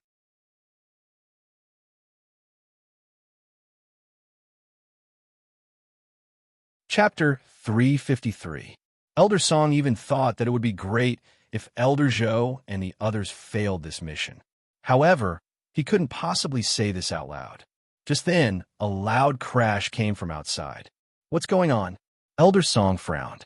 Then, someone ran in and reported The boatman's pet beast is back, but something's not right. It seems to have gone berserk. The boatman was on Elder Joe's side. As he spoke, another loud crash was heard. Let's go out and see what's going on. Elder Song's expression turned fierce. Regardless of the reason, controlling a pet beast to behave atrociously here was unforgivable. The Demonic Appraisal Association had its own rules, and those who violated them would be severely punished. The group exited the hall and soon reached the shore. Turtle Island was so small that they could see the other end from one end. The lake was now dyed red with blood. A lake catfish the size of a small boat was ramming against the boats in a frenzy. The smaller boats around it were already smashed into pieces, and the lake was littered with wooden debris. What's going on? Where's the boatman? When Elder Song saw this, he immediately became furious. The catfish had smashed all the boats on the island. Now, they couldn't even leave Turtle Island even if they wanted to. The others looked at each other at a loss. Elder Song, we only saw the catfish return, but we didn't see the boatman, someone reported. Elder Song was decisive. Subdue the catfish first. We'll deal with the boatman when he returns.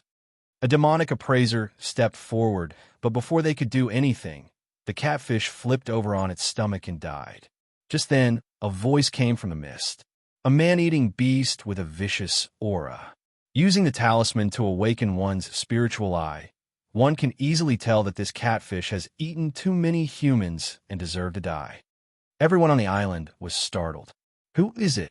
Stop acting mysterious. Show yourself. Someone grabbed a harpoon and hurled it in the direction of the voice. The harpoon shot forward like an arrow, but vanished into the mist without a trace. Not even a sound was heard. For a moment, the scene was so quiet that one could hear a pin drop. Elder Song looked ahead with a solemn expression and said, "May I know who has graced Turtle Island with his presence? Why don't you show yourself?" His voice spread. It was obvious that Elder Song's cultivation level wasn't too shabby either. In the distance, a figure appeared in the fog. Why don't I see any ships? Someone on the island couldn't help but say. There was a lake in front of them, and there were thousands of piranhas reared around the island. It was impossible to get close to them without a boat that had been specially soaked in a special potion. Moreover, it seemed like the other party wasn't even on a boat. If there was no boat, could it be that they were walking on water? The piranhas weren't just for show. Once they discovered an intruder, they would immediately swarm over and devour the other party. As the figure approached, Elder Song and the others on the island saw it clearly.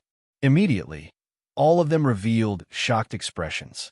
That person wasn't riding a boat, but he wasn't walking on the surface of the lake either. Instead, he was floating about a foot above the surface of the lake. With every step he took, the surrounding fog would automatically gather, forming something like a footboard. Every step he took was like an immortal walking. It was like seeing a ghost. Although this person seemed ordinary, there was something different about him. Although he was alone, the dozen demonic appraisers on the island felt an immense pressure bearing down on them. This person was obviously Lin Jean. He had been following the boatman's pet beast all the way until he found Turtle Island hidden in the depths of Nine Crescent Lake. Admittedly, most people wouldn't be able to get to this place. The lake was a natural barrier, the island was shrouded in fog, and there were even piranhas lurking underwater. If it weren't for Lin Jean, no one would have been able to find this place. And even if they did, they wouldn't be able to do anything to these demonic appraisers. However, this didn't stop Lin Jean. Having mastered cloud mist, Lin Jean could turn the surrounding fog into his own. Since there were piranhas underwater, he just had to stay out of the water. Moreover, even if he did go into the water, with Lin Jin's beast deterrence ability, no piranhas would dare approach him. Lin Jean traveled on the cloud for two reasons. Firstly, he wanted to intimidate them. Secondly, he didn't want to get wet and dirty his clothes.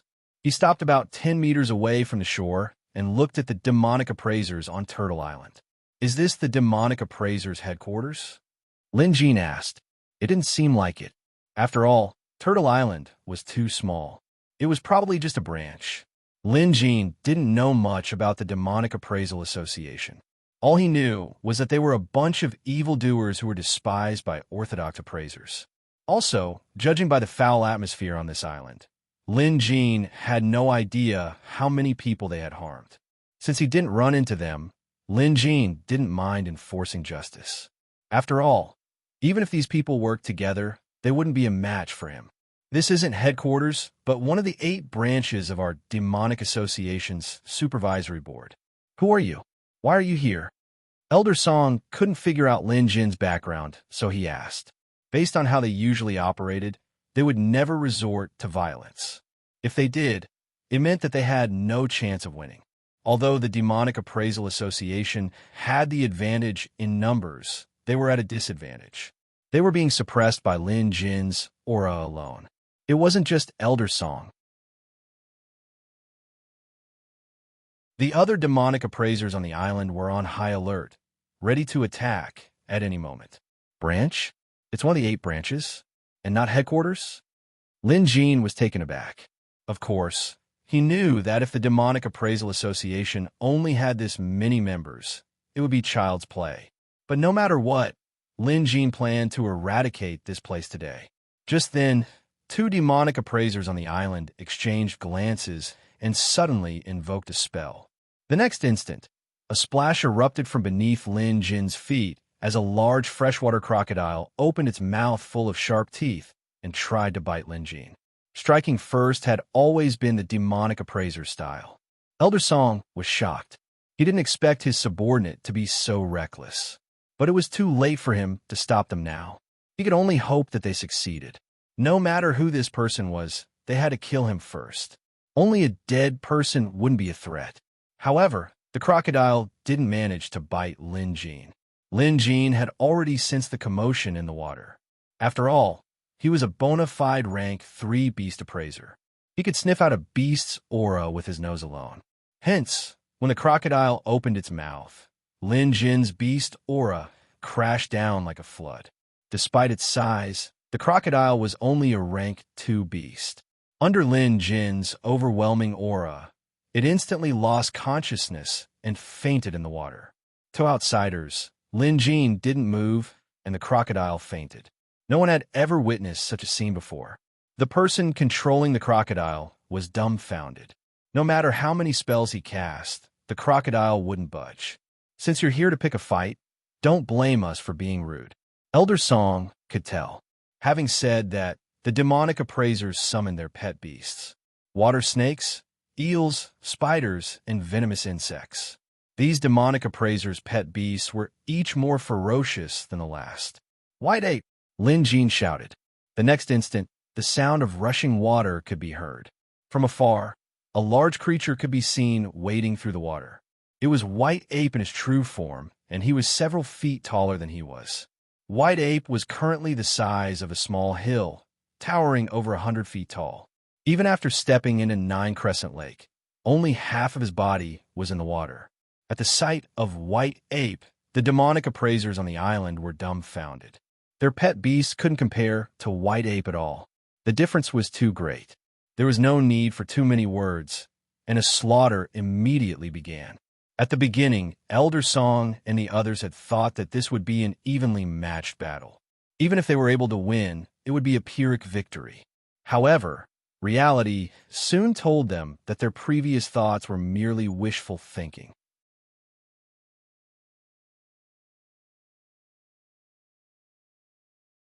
Chapter 354. The combat power that White Ape could unleash at his maximum size was terrifying. Even Lin Jin was speechless at the sight. After all, White Ape had never unleashed his true strength and form in a battle like today. This was a chance for him to vent his frustrations. However, while White Ape was venting his frustrations, the people on Turtle Island were in deep trouble. Most of the people and beasts on the island were no match for White Ape, but there were experts who could pose a threat to him. Lin Jin naturally took care of these experts. One of them cast a spell. His pet beast, a 50-foot water snake, grew to 150 feet long. It was as thick as White Ape's arm and could be considered a giant beast now. Judging by its rank, it was probably at the peak of rank 3. Apart from that, There was also a strange bird that grew to half White Ape's height. It worked together with the giant water snake to attack White Ape. The other beasts couldn't grow much in size, but at rank 3, they could grow to 5 to 6 times their original size. With these beasts surrounding White Ape was quite intimidating. However, it wasn't these beasts that could truly threaten White Ape. Instead, it was demonic appraisers.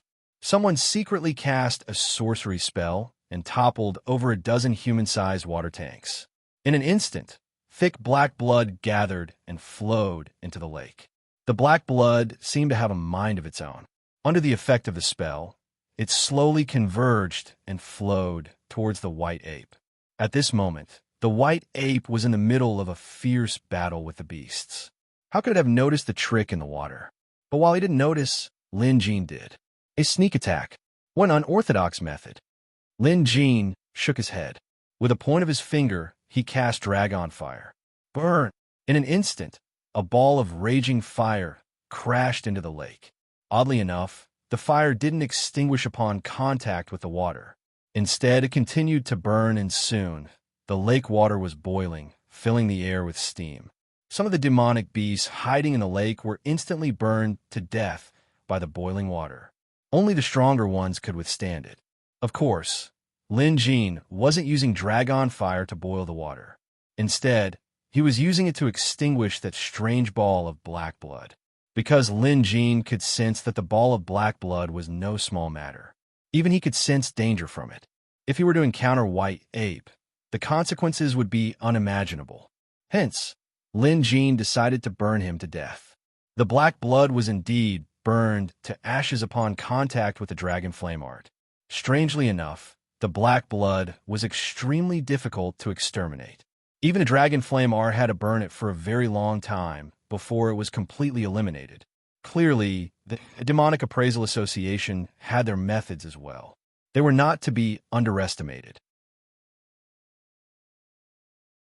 Seeing Lin Jin using fire to burn away the black blood in the lake, Elder Song and the others were dumbfounded. They were afraid that the black blood would be burned, which was why they chose to dive into the water. This black blood was the soul-destroying blood refined from slaughtering hundreds of pet beasts.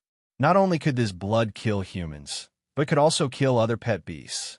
No matter how powerful a rank 4 pet beast was, it couldn't withstand this black blood. It had taken them several years to refine these dozen jars. They didn't expect that they would be destroyed in one day. We can't fight this man. Retreat. Elder Song and the others were experienced veterans. One look, and they knew that they were no match for this man. Putting aside the White Ape that could take on 100 enemies at once, the man standing on the lake surface was much more capable than they were. The fact that he could unleash the dragon flame art with just a wave of his hand proved that he was much more capable than they were. If they continued fighting, they would be out of their minds. But retreat? Where could they retreat to? How? Elder Song, our boat has been destroyed by this man. There's no way out, someone shouted in despair. Elder Song finally came to his senses. The man had clearly planned to capture them all in one fell swoop. How could they escape now? Elder Song's eyes reddened. Let's fight him to the death. Also, release the 1,000-mile bat and inform headquarters. Someone immediately went to make arrangements. On the other side, White Ape had forcefully grabbed the giant water snake in his hand with his tremendous strength. The water snake also opened its bloody mouth, trying to bite White Ape. Apart from that, the water snake body was wrapped around White Ape's waist and arms. It began to tighten, obviously trying to strangle White Ape to death. The water snake had tried to wrap itself around the White Ape's neck, but the latter had seen through it. That was why the White Ape had caught it. At this moment, the two giant beasts began to wrestle. Due to their size, the other beasts couldn't interfere at all. The only big bird was already under the White Ape's foot. No matter how hard the bird struggled, it couldn't break free. It was still firmly under the White Ape's foot. However, the White Ape was busy fighting the giant water snake, so he didn't have time to care about the bird.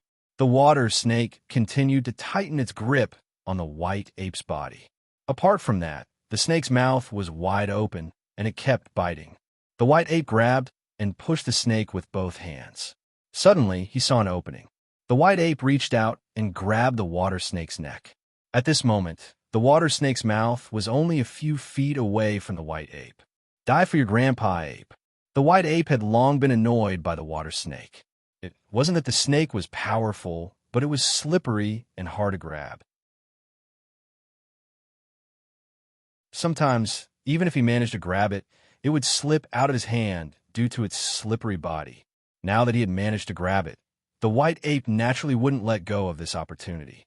He grabbed it with all his might. No matter how the water snake struggled, the white ape wouldn't let go. Instead, his strength increased. In the end, there was a cracking sound. The water snake's bones seemed to have broken. Almost in the next moment, the white ape suddenly exerted force and forcibly tore the water snake's head off. The scene was so bloody that it looked like a rain of blood had fallen on the entire Turtle Island. After killing the giant water snake, the rest of the beasts were no longer a threat. The white ape stomped hard and crushed the big bird into meat paste. With that, the evil beasts were completely defeated. A dozen crossbow bolts flew over. The white ape blocked them with one hand. Then his eyes turned bloodshot. He let out a deafening roar and punched the island. This punch directly smashed out a loud sonic boom. It was a loud boom. Turtle Island was torn apart. The white ape's punch was imbued with the power of the dark wind and monster energy. Not only did it split the island in half, but the people on the island also spat out blood. Those who were already injured fell dead on the spot with their eyes wide open. With this, the evil beasts were no longer able to defend themselves. Lin Jin stopped the white ape. He still had questions for these demonic appraisers, so he had to keep a few of them alive. Lin Jin stepped onto the cloud stairs and arrived on the island. The island was in ruins. All the buildings and halls had collapsed. Half of the people were dead, while the other half were injured. The only one left standing was Elder Song. Just like that, Lin Jin approached the man. Elder Song was currently bleeding from the corner of his lips. The giant water snake was his pet beast who had formed a blood contract with White Ape. When it was torn apart by White Ape, he suffered a huge backlash as well. After that, White Ape split Turtle Island in half with a single punch. Under the tremendous force, Elder Song's internal organs were damaged, and he didn't have long to live. But because his cultivation was the highest among them, he could still stand.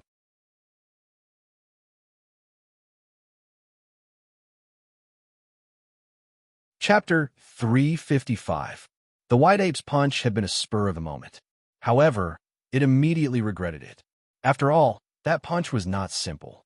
Not only had it split the entire Turtleback Island in half, but it had also killed the people on the island.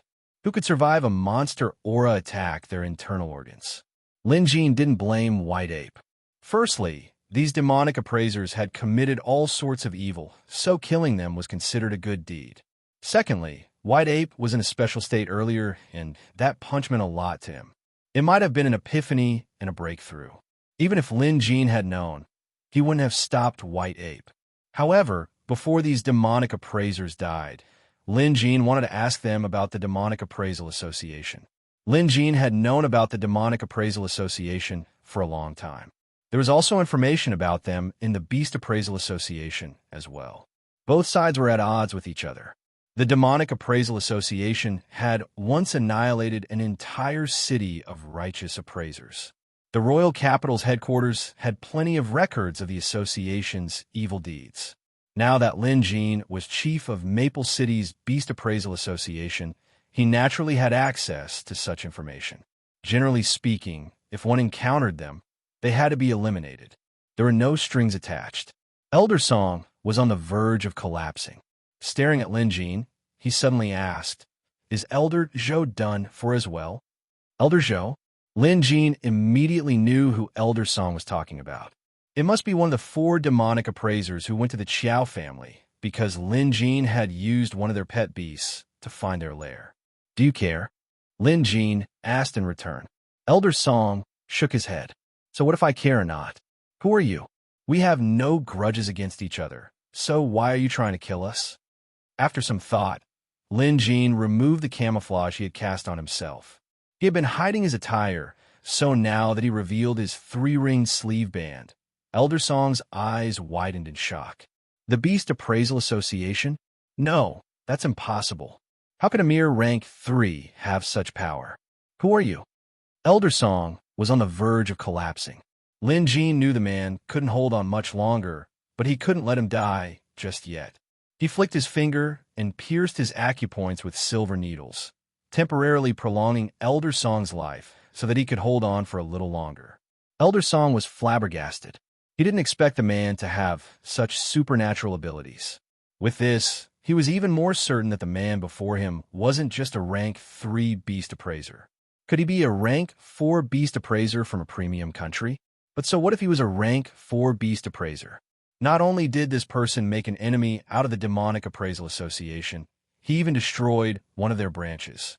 There was no way the Demonic Appraisal Association would let this slide. Even if the culprit was a rank 4 beast appraiser or a premium country, the Demonic Appraisal Association would pursue the matter to the end. Since this is one of the 8 major branches of the Demonic Appraisal Association, where are the other branches? And where is your headquarters located? Lin Jin asked. Elder Song laughed. You don't need to ask. When the time comes, you'll know. My Corrupt Paths Supervisory Board won't let you off. Just then, a strange bat flew over from afar. This bat was completely dark and indiscernible, almost like a shadow. Lin Jin reacted swiftly. With a flick of his wrist, a silver needle shot out toward the bat. But strangely enough, the needle missed its target. That's a 1,000-mile specter bat. Even though you're extremely powerful, you can't even touch it. Everything that happened today has already been recorded down. No matter who you are, you could just wait to be hunted down endlessly. Ha ha ha. Elder Song was extremely smug right now. Even though he might not be able to live, the other party wouldn't be able to live for much longer either. The Demonic Appraisal Association's headquarters wasn't to be underestimated. They even dared to challenge a premium country head-on. Even a rank 4 beast appraiser wouldn't survive more than 3 days if they tried to kill him. Elder Song had absolute confidence in this. However, before he could finish laughing, a door appeared behind Lin Jin. In an instant, the atmosphere around them changed drastically. It was as if they had entered another dimension. This time, Lin Jin flicked out another flying needle. This time, the 1,000-mile ghost bat was pierced. With a wail, it disintegrated into nothingness in midair. What 1,000-mile ghost bat?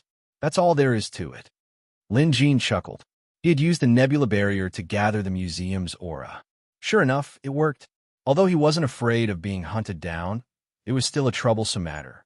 It was better to deal with it as soon as possible. Although Lin Jin had performed this move casually, in the eyes of Elder Song and the others, it was a terrifying sight to behold. That's a 1,000-mile ghost bat. How was this possible? The person who secretly released the 1,000-mile ghost bat finally couldn't hold on any longer. He spat out a mouthful of blood and died. There weren't many demonic appraisers left who could still breathe. Elder Song was so shocked that he fell to the ground, a myriad of expressions on his face. He was filled with disbelief.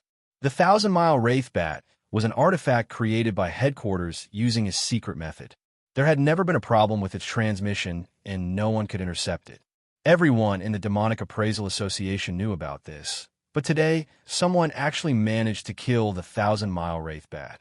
What the hell? In his shock, Elder Song seemed to have forgotten to breathe.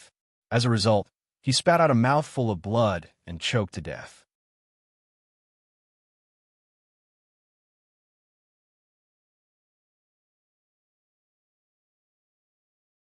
Chapter 356. Black Water Turtle, Rank 6 Immortal Beast, Water Attribute. Dead. As Lin Jin studied the turtle, he gradually recovered from the shock. When this large turtle was still alive, it must have been an earth-shattering existence. Its rank was obvious, not to mention that it was an immortal beast. However, no matter how powerful an existence was, their power and influence would become a thing of the past after death. Take this rank 6 immortal turtle, for example. 1,000 years after its death, its turtle shell became a branch of demonic appraisers. They built houses and practiced demonic arts on it.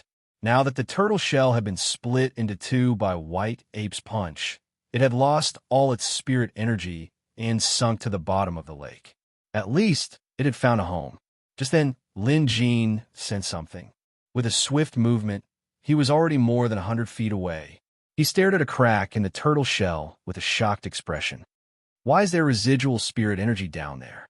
Lin Jin mumbled to himself. A cloud appeared beneath his feet, and he descended into the crack. There was a hole inside the turtle shell. After all, a turtle shell wasn't completely intact, so it was normal for there to be holes inside. If it weren't for White Ape's punch, no one would have noticed this. Just then, Lin Jin saw something glowing down there. As he got closer, he realized it was a hexagonal shell plate. There were countless of these small plates inside the turtle shell. They were the components that made up the shell. However, the other plates were dull and ordinary. Only this one had a spiritual aura that Lin Jin had never seen before. Good stuff. This was definitely good stuff. Even if he didn't appraise it, Lin Jin was 100% sure. Of course, he still had to appraise it. Lin Jin reached out to touch it and was instantly overjoyed. Just as he had guessed, this was indeed a treasure. Water reservoir armor collects water, spirit energy, and the essence of an immortal beast. Based on the Museum of Deadly Beasts appraisal results, nothing else could compare to this item's value. Lin Jin took the shell and held it in his hand at once. Holding the shell in his hand, Lin Jin immediately felt a strange sensation. He could clearly sense the water vapor around him, and even the water vapor in the lake. Lin Jin even had the urge to use his mana to manipulate the water vapor for his own purposes. Of course, Lin Jin didn't do that. Firstly, the timing wasn't right. Secondly, his assumption that he could control water spirit energy was just an illusion. After all, some spells still had to be cultivated. However, there was no doubt that this piece of armor could control water. After scanning his surroundings to make sure there were no other treasures here, Lin Jin left on his cloud. By now, the two pieces of Turtle Island were about to sink. The lake water was starting to overflow, drowning the corpses of many pet beasts and demonic cultivators. Lin Jin looked at Elder Song, who was half submerged in the lake water, and mumbled, "You guys have been searching for treasures everywhere, scheming to earn more money. I bet you never imagined that a priceless treasure would be right under your feet." This was fate. Lin Jin knew that he had hit the jackpot this time. If he hadn't come to Reed City, he wouldn't have encountered the Demonic Appraisal Association.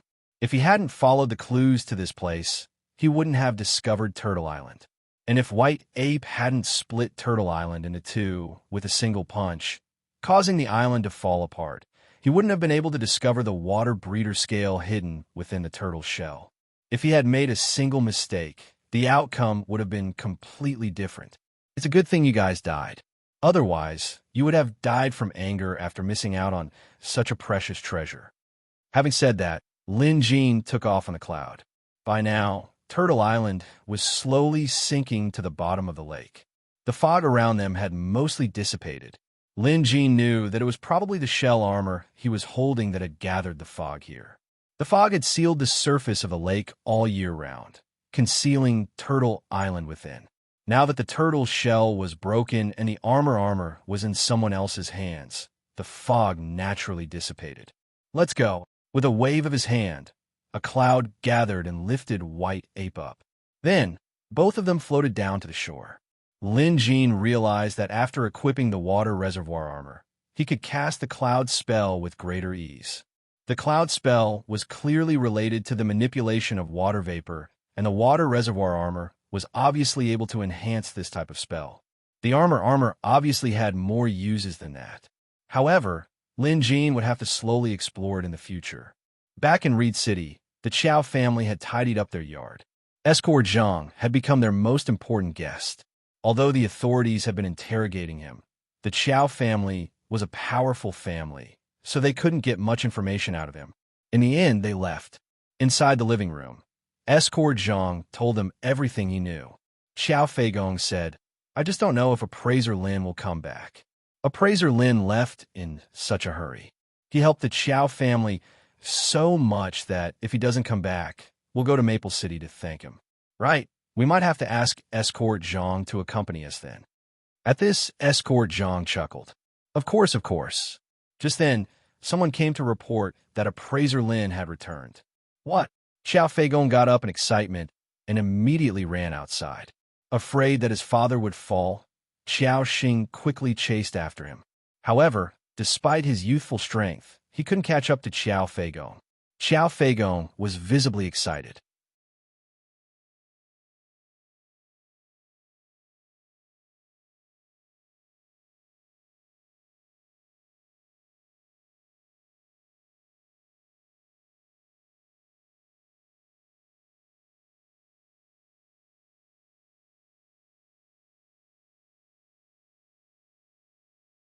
Chapter 358.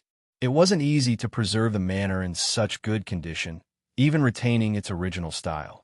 Xiao Feigong then explained that this was the Qiao family's patriarch's dying wish, and the descendants of the Qiao family were not allowed to violate it. As for why, Xiao Feigong and the others didn't know. They just assumed it was a sentimental gesture from their patriarch. Lin Jin stopped outside the yard and said, I heard that this is your Qiao family's forbidden grounds, and no one is allowed to trespass. Is it inconvenient for me to enter like this? Xiao Feigong quickly replied, Don't worry, appraiser Lin. Although the Qiao family does have such a rule, it only restricts the members of our family. You're our honored guest and our savior, so it's fine. You don't have to follow this rule either. Clearly, Xiao Feigong understood that rules were rules, and rules were dead. Moreover, he had been to the Qiao family's ancestral home many times in the past, and there was nothing special about it. Xiao Feigong didn't even think there was anything special about the family heirloom. To Xiao Feigong, befriending someone like appraiser Lin was of utmost importance. Hence, knowing that appraiser Lin was curious, Xiao Feigong decided to let him have a look to show the Qiao family sincerity. If they could befriend appraiser Lin, that would be the most important thing. In fact, it was even more important than the Qiao family's useless heirloom. Since Xiao Feigong had said so, Lin Jin didn't say anything else. However, although Lin Jin had Xiao Feigong's permission, no one else dared to follow him inside. Noticing Xiao Xing's expectant expression, Xiao Feigong thought about it and summoned his son over. Xiao Xing was delighted. Being able to enter the Qiao family's ancestral home was an honor. Not only that, according to the rules, only the patriarch could enter. If his father summoned him here, didn't that mean he was going to appoint him as the next patriarch? This was what made Xiao Xing happy. And so, Xiao Feigong allowed Xiao Xing to enter while he chatted with Lin Jin. Back then, our Qiao family's ancestor was just a regular person. I heard that it was this family heirloom that allowed him to rise to the top and even own a rank 4 pet beast. That was how he founded the Qiao family. There was a hint of pride in Xiao Feigong's tone when he mentioned this. After all, his ancestor's glory was something to be proud of. Father, I've heard of this before, but if our Qiao family's secret artifact is so powerful, why hasn't anyone managed to evolve their pet beast to rank 4 after our ancestor? Xiao Xing couldn't resist asking. It was obvious that he had been wondering about this for a long time. Xiao Feigong was obviously unable to answer this question. Not to mention Xiao Xing, even he himself had been wondering about this for decades.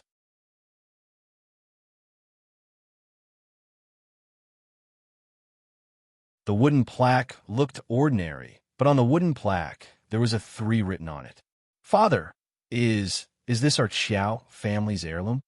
When Xiao Xing saw this, his face was filled with disappointment. Clearly, in his heart, his Qiao clan's secret treasure was definitely not to be underestimated. However, he had never expected that it would only be this brand, and there was nothing special about it. That's right, this is our family heirloom. It was passed down by our great ancestor. Xiao Feigong knew what his son was thinking. Truth be told, he had the same thought when he first saw it. Moreover, after years of research, he would visit every few days to touch the wooden plaque, but to no avail. It was just an ordinary wooden plaque. More than once, Xiao Feigong wondered if his father had accidentally lost the heirloom and replaced it with something else. Of course, he would never dare to say it out loud. Just then, Xiao Feigong took out the wooden plaque and looked at Lin Jin. Just as he was about to speak, he noticed Lin Jin staring at the wooden plaque in his hand with an odd gaze. This made Xiao Feigong swallow the words he wanted to say. Then he asked, "Appraiser Lin, what's wrong?" He could tell that Lin Jin must have some idea, so he asked out of curiosity. Lin Jin said, "Lord Xiao, may I take a look at it?" Xiao Feigong obviously wouldn't refuse. To him, this wooden plaque was useless. Moreover, Appraiser Lin was an expert who had seen all kinds of treasures. He must have been eyeing this wooden plaque. Hence, Lin Jin handed it over. Lin Jin took it. The moment he touched it, he confirmed his strange guess. "I knew it."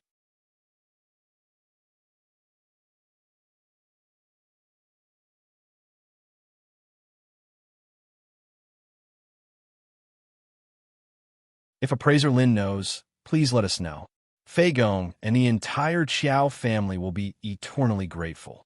After saying that, he took the opportunity to bow. When Xiaoxing saw this, he immediately reacted and knelt before Lin Jin, kowtowing. Lin Jin smiled. "There's no need for that. If I don't want to tell you, I can just say I've never seen him before." Xiao Feigong and Xiaoxing quickly came to their senses and thanked him profusely before getting up. Both of them were visibly moved, especially Xiao Feigong. This mystery had perplexed the Qiao family for 3 generations. His father had studied it for decades, but was still unable to find the secret of the secret treasure. In the end, he had died with a grudge. Before he died, his greatest wish was to understand the function of this wooden token. However, when Xiao Feigong grew old, he still couldn't figure it out. Xiao Feigong was so disappointed that he gave up on this thought several times. But today, he saw a glimmer of hope. He had witnessed Appraiser Lin's skills with his own eyes. Just as Escort Zhang had said, he was a true expert. This was why Xiao Feigong was so honest. An expert like him wouldn't covet their family's treasure. Hence, Xiao Feigong was repaying Lin Jin's kindness and showing his magnanimity. Now that there was hope, he had to seize it. Lin Jin didn't beat around the bush, but he couldn't possibly tell them the truth either. The existence of the visitation hall wasn't something he could reveal to the Qiao family, but he could tell them that the reason their ancestor was able to rise to greatness and even own a rank 4 pet beast was all because of this wooden token. That much was certain. Upon hearing this, Xiao Feigong visibly trembled in excitement. Although their ancestor had left behind these words, it had been so long since he could tell whether it was true or not. Now that Lin Jin was saying it so confidently, Xiao Feigong knew that there was no mistake about it. This item is a key that can lead you to a mysterious place where an expert can guide you. I believe it was because of this opportunity that your Qiao family's ancestor rose through the ranks and established the Qiao family. That was all Lin Jin could say. After all, even he was confused. If the Qiao family's ancestor had a wooden token that allowed him to enter the visitation hall 100 years ago, who was the curator of the visitation hall back then? It couldn't have been him. This was something that Lin Jin couldn't figure out no matter how hard he thought about it. In fact, if he thought about it carefully, he would even find it terrifying. Since it involved the visitation hall and even the origin of the museum, Lin Jin couldn't help but pay attention to it. Just thinking about it gave him goosebumps. Lin Jin wasn't imagining things. In a visitation hall, doors number 1, 2, and 3 had never been opened. What did this mean?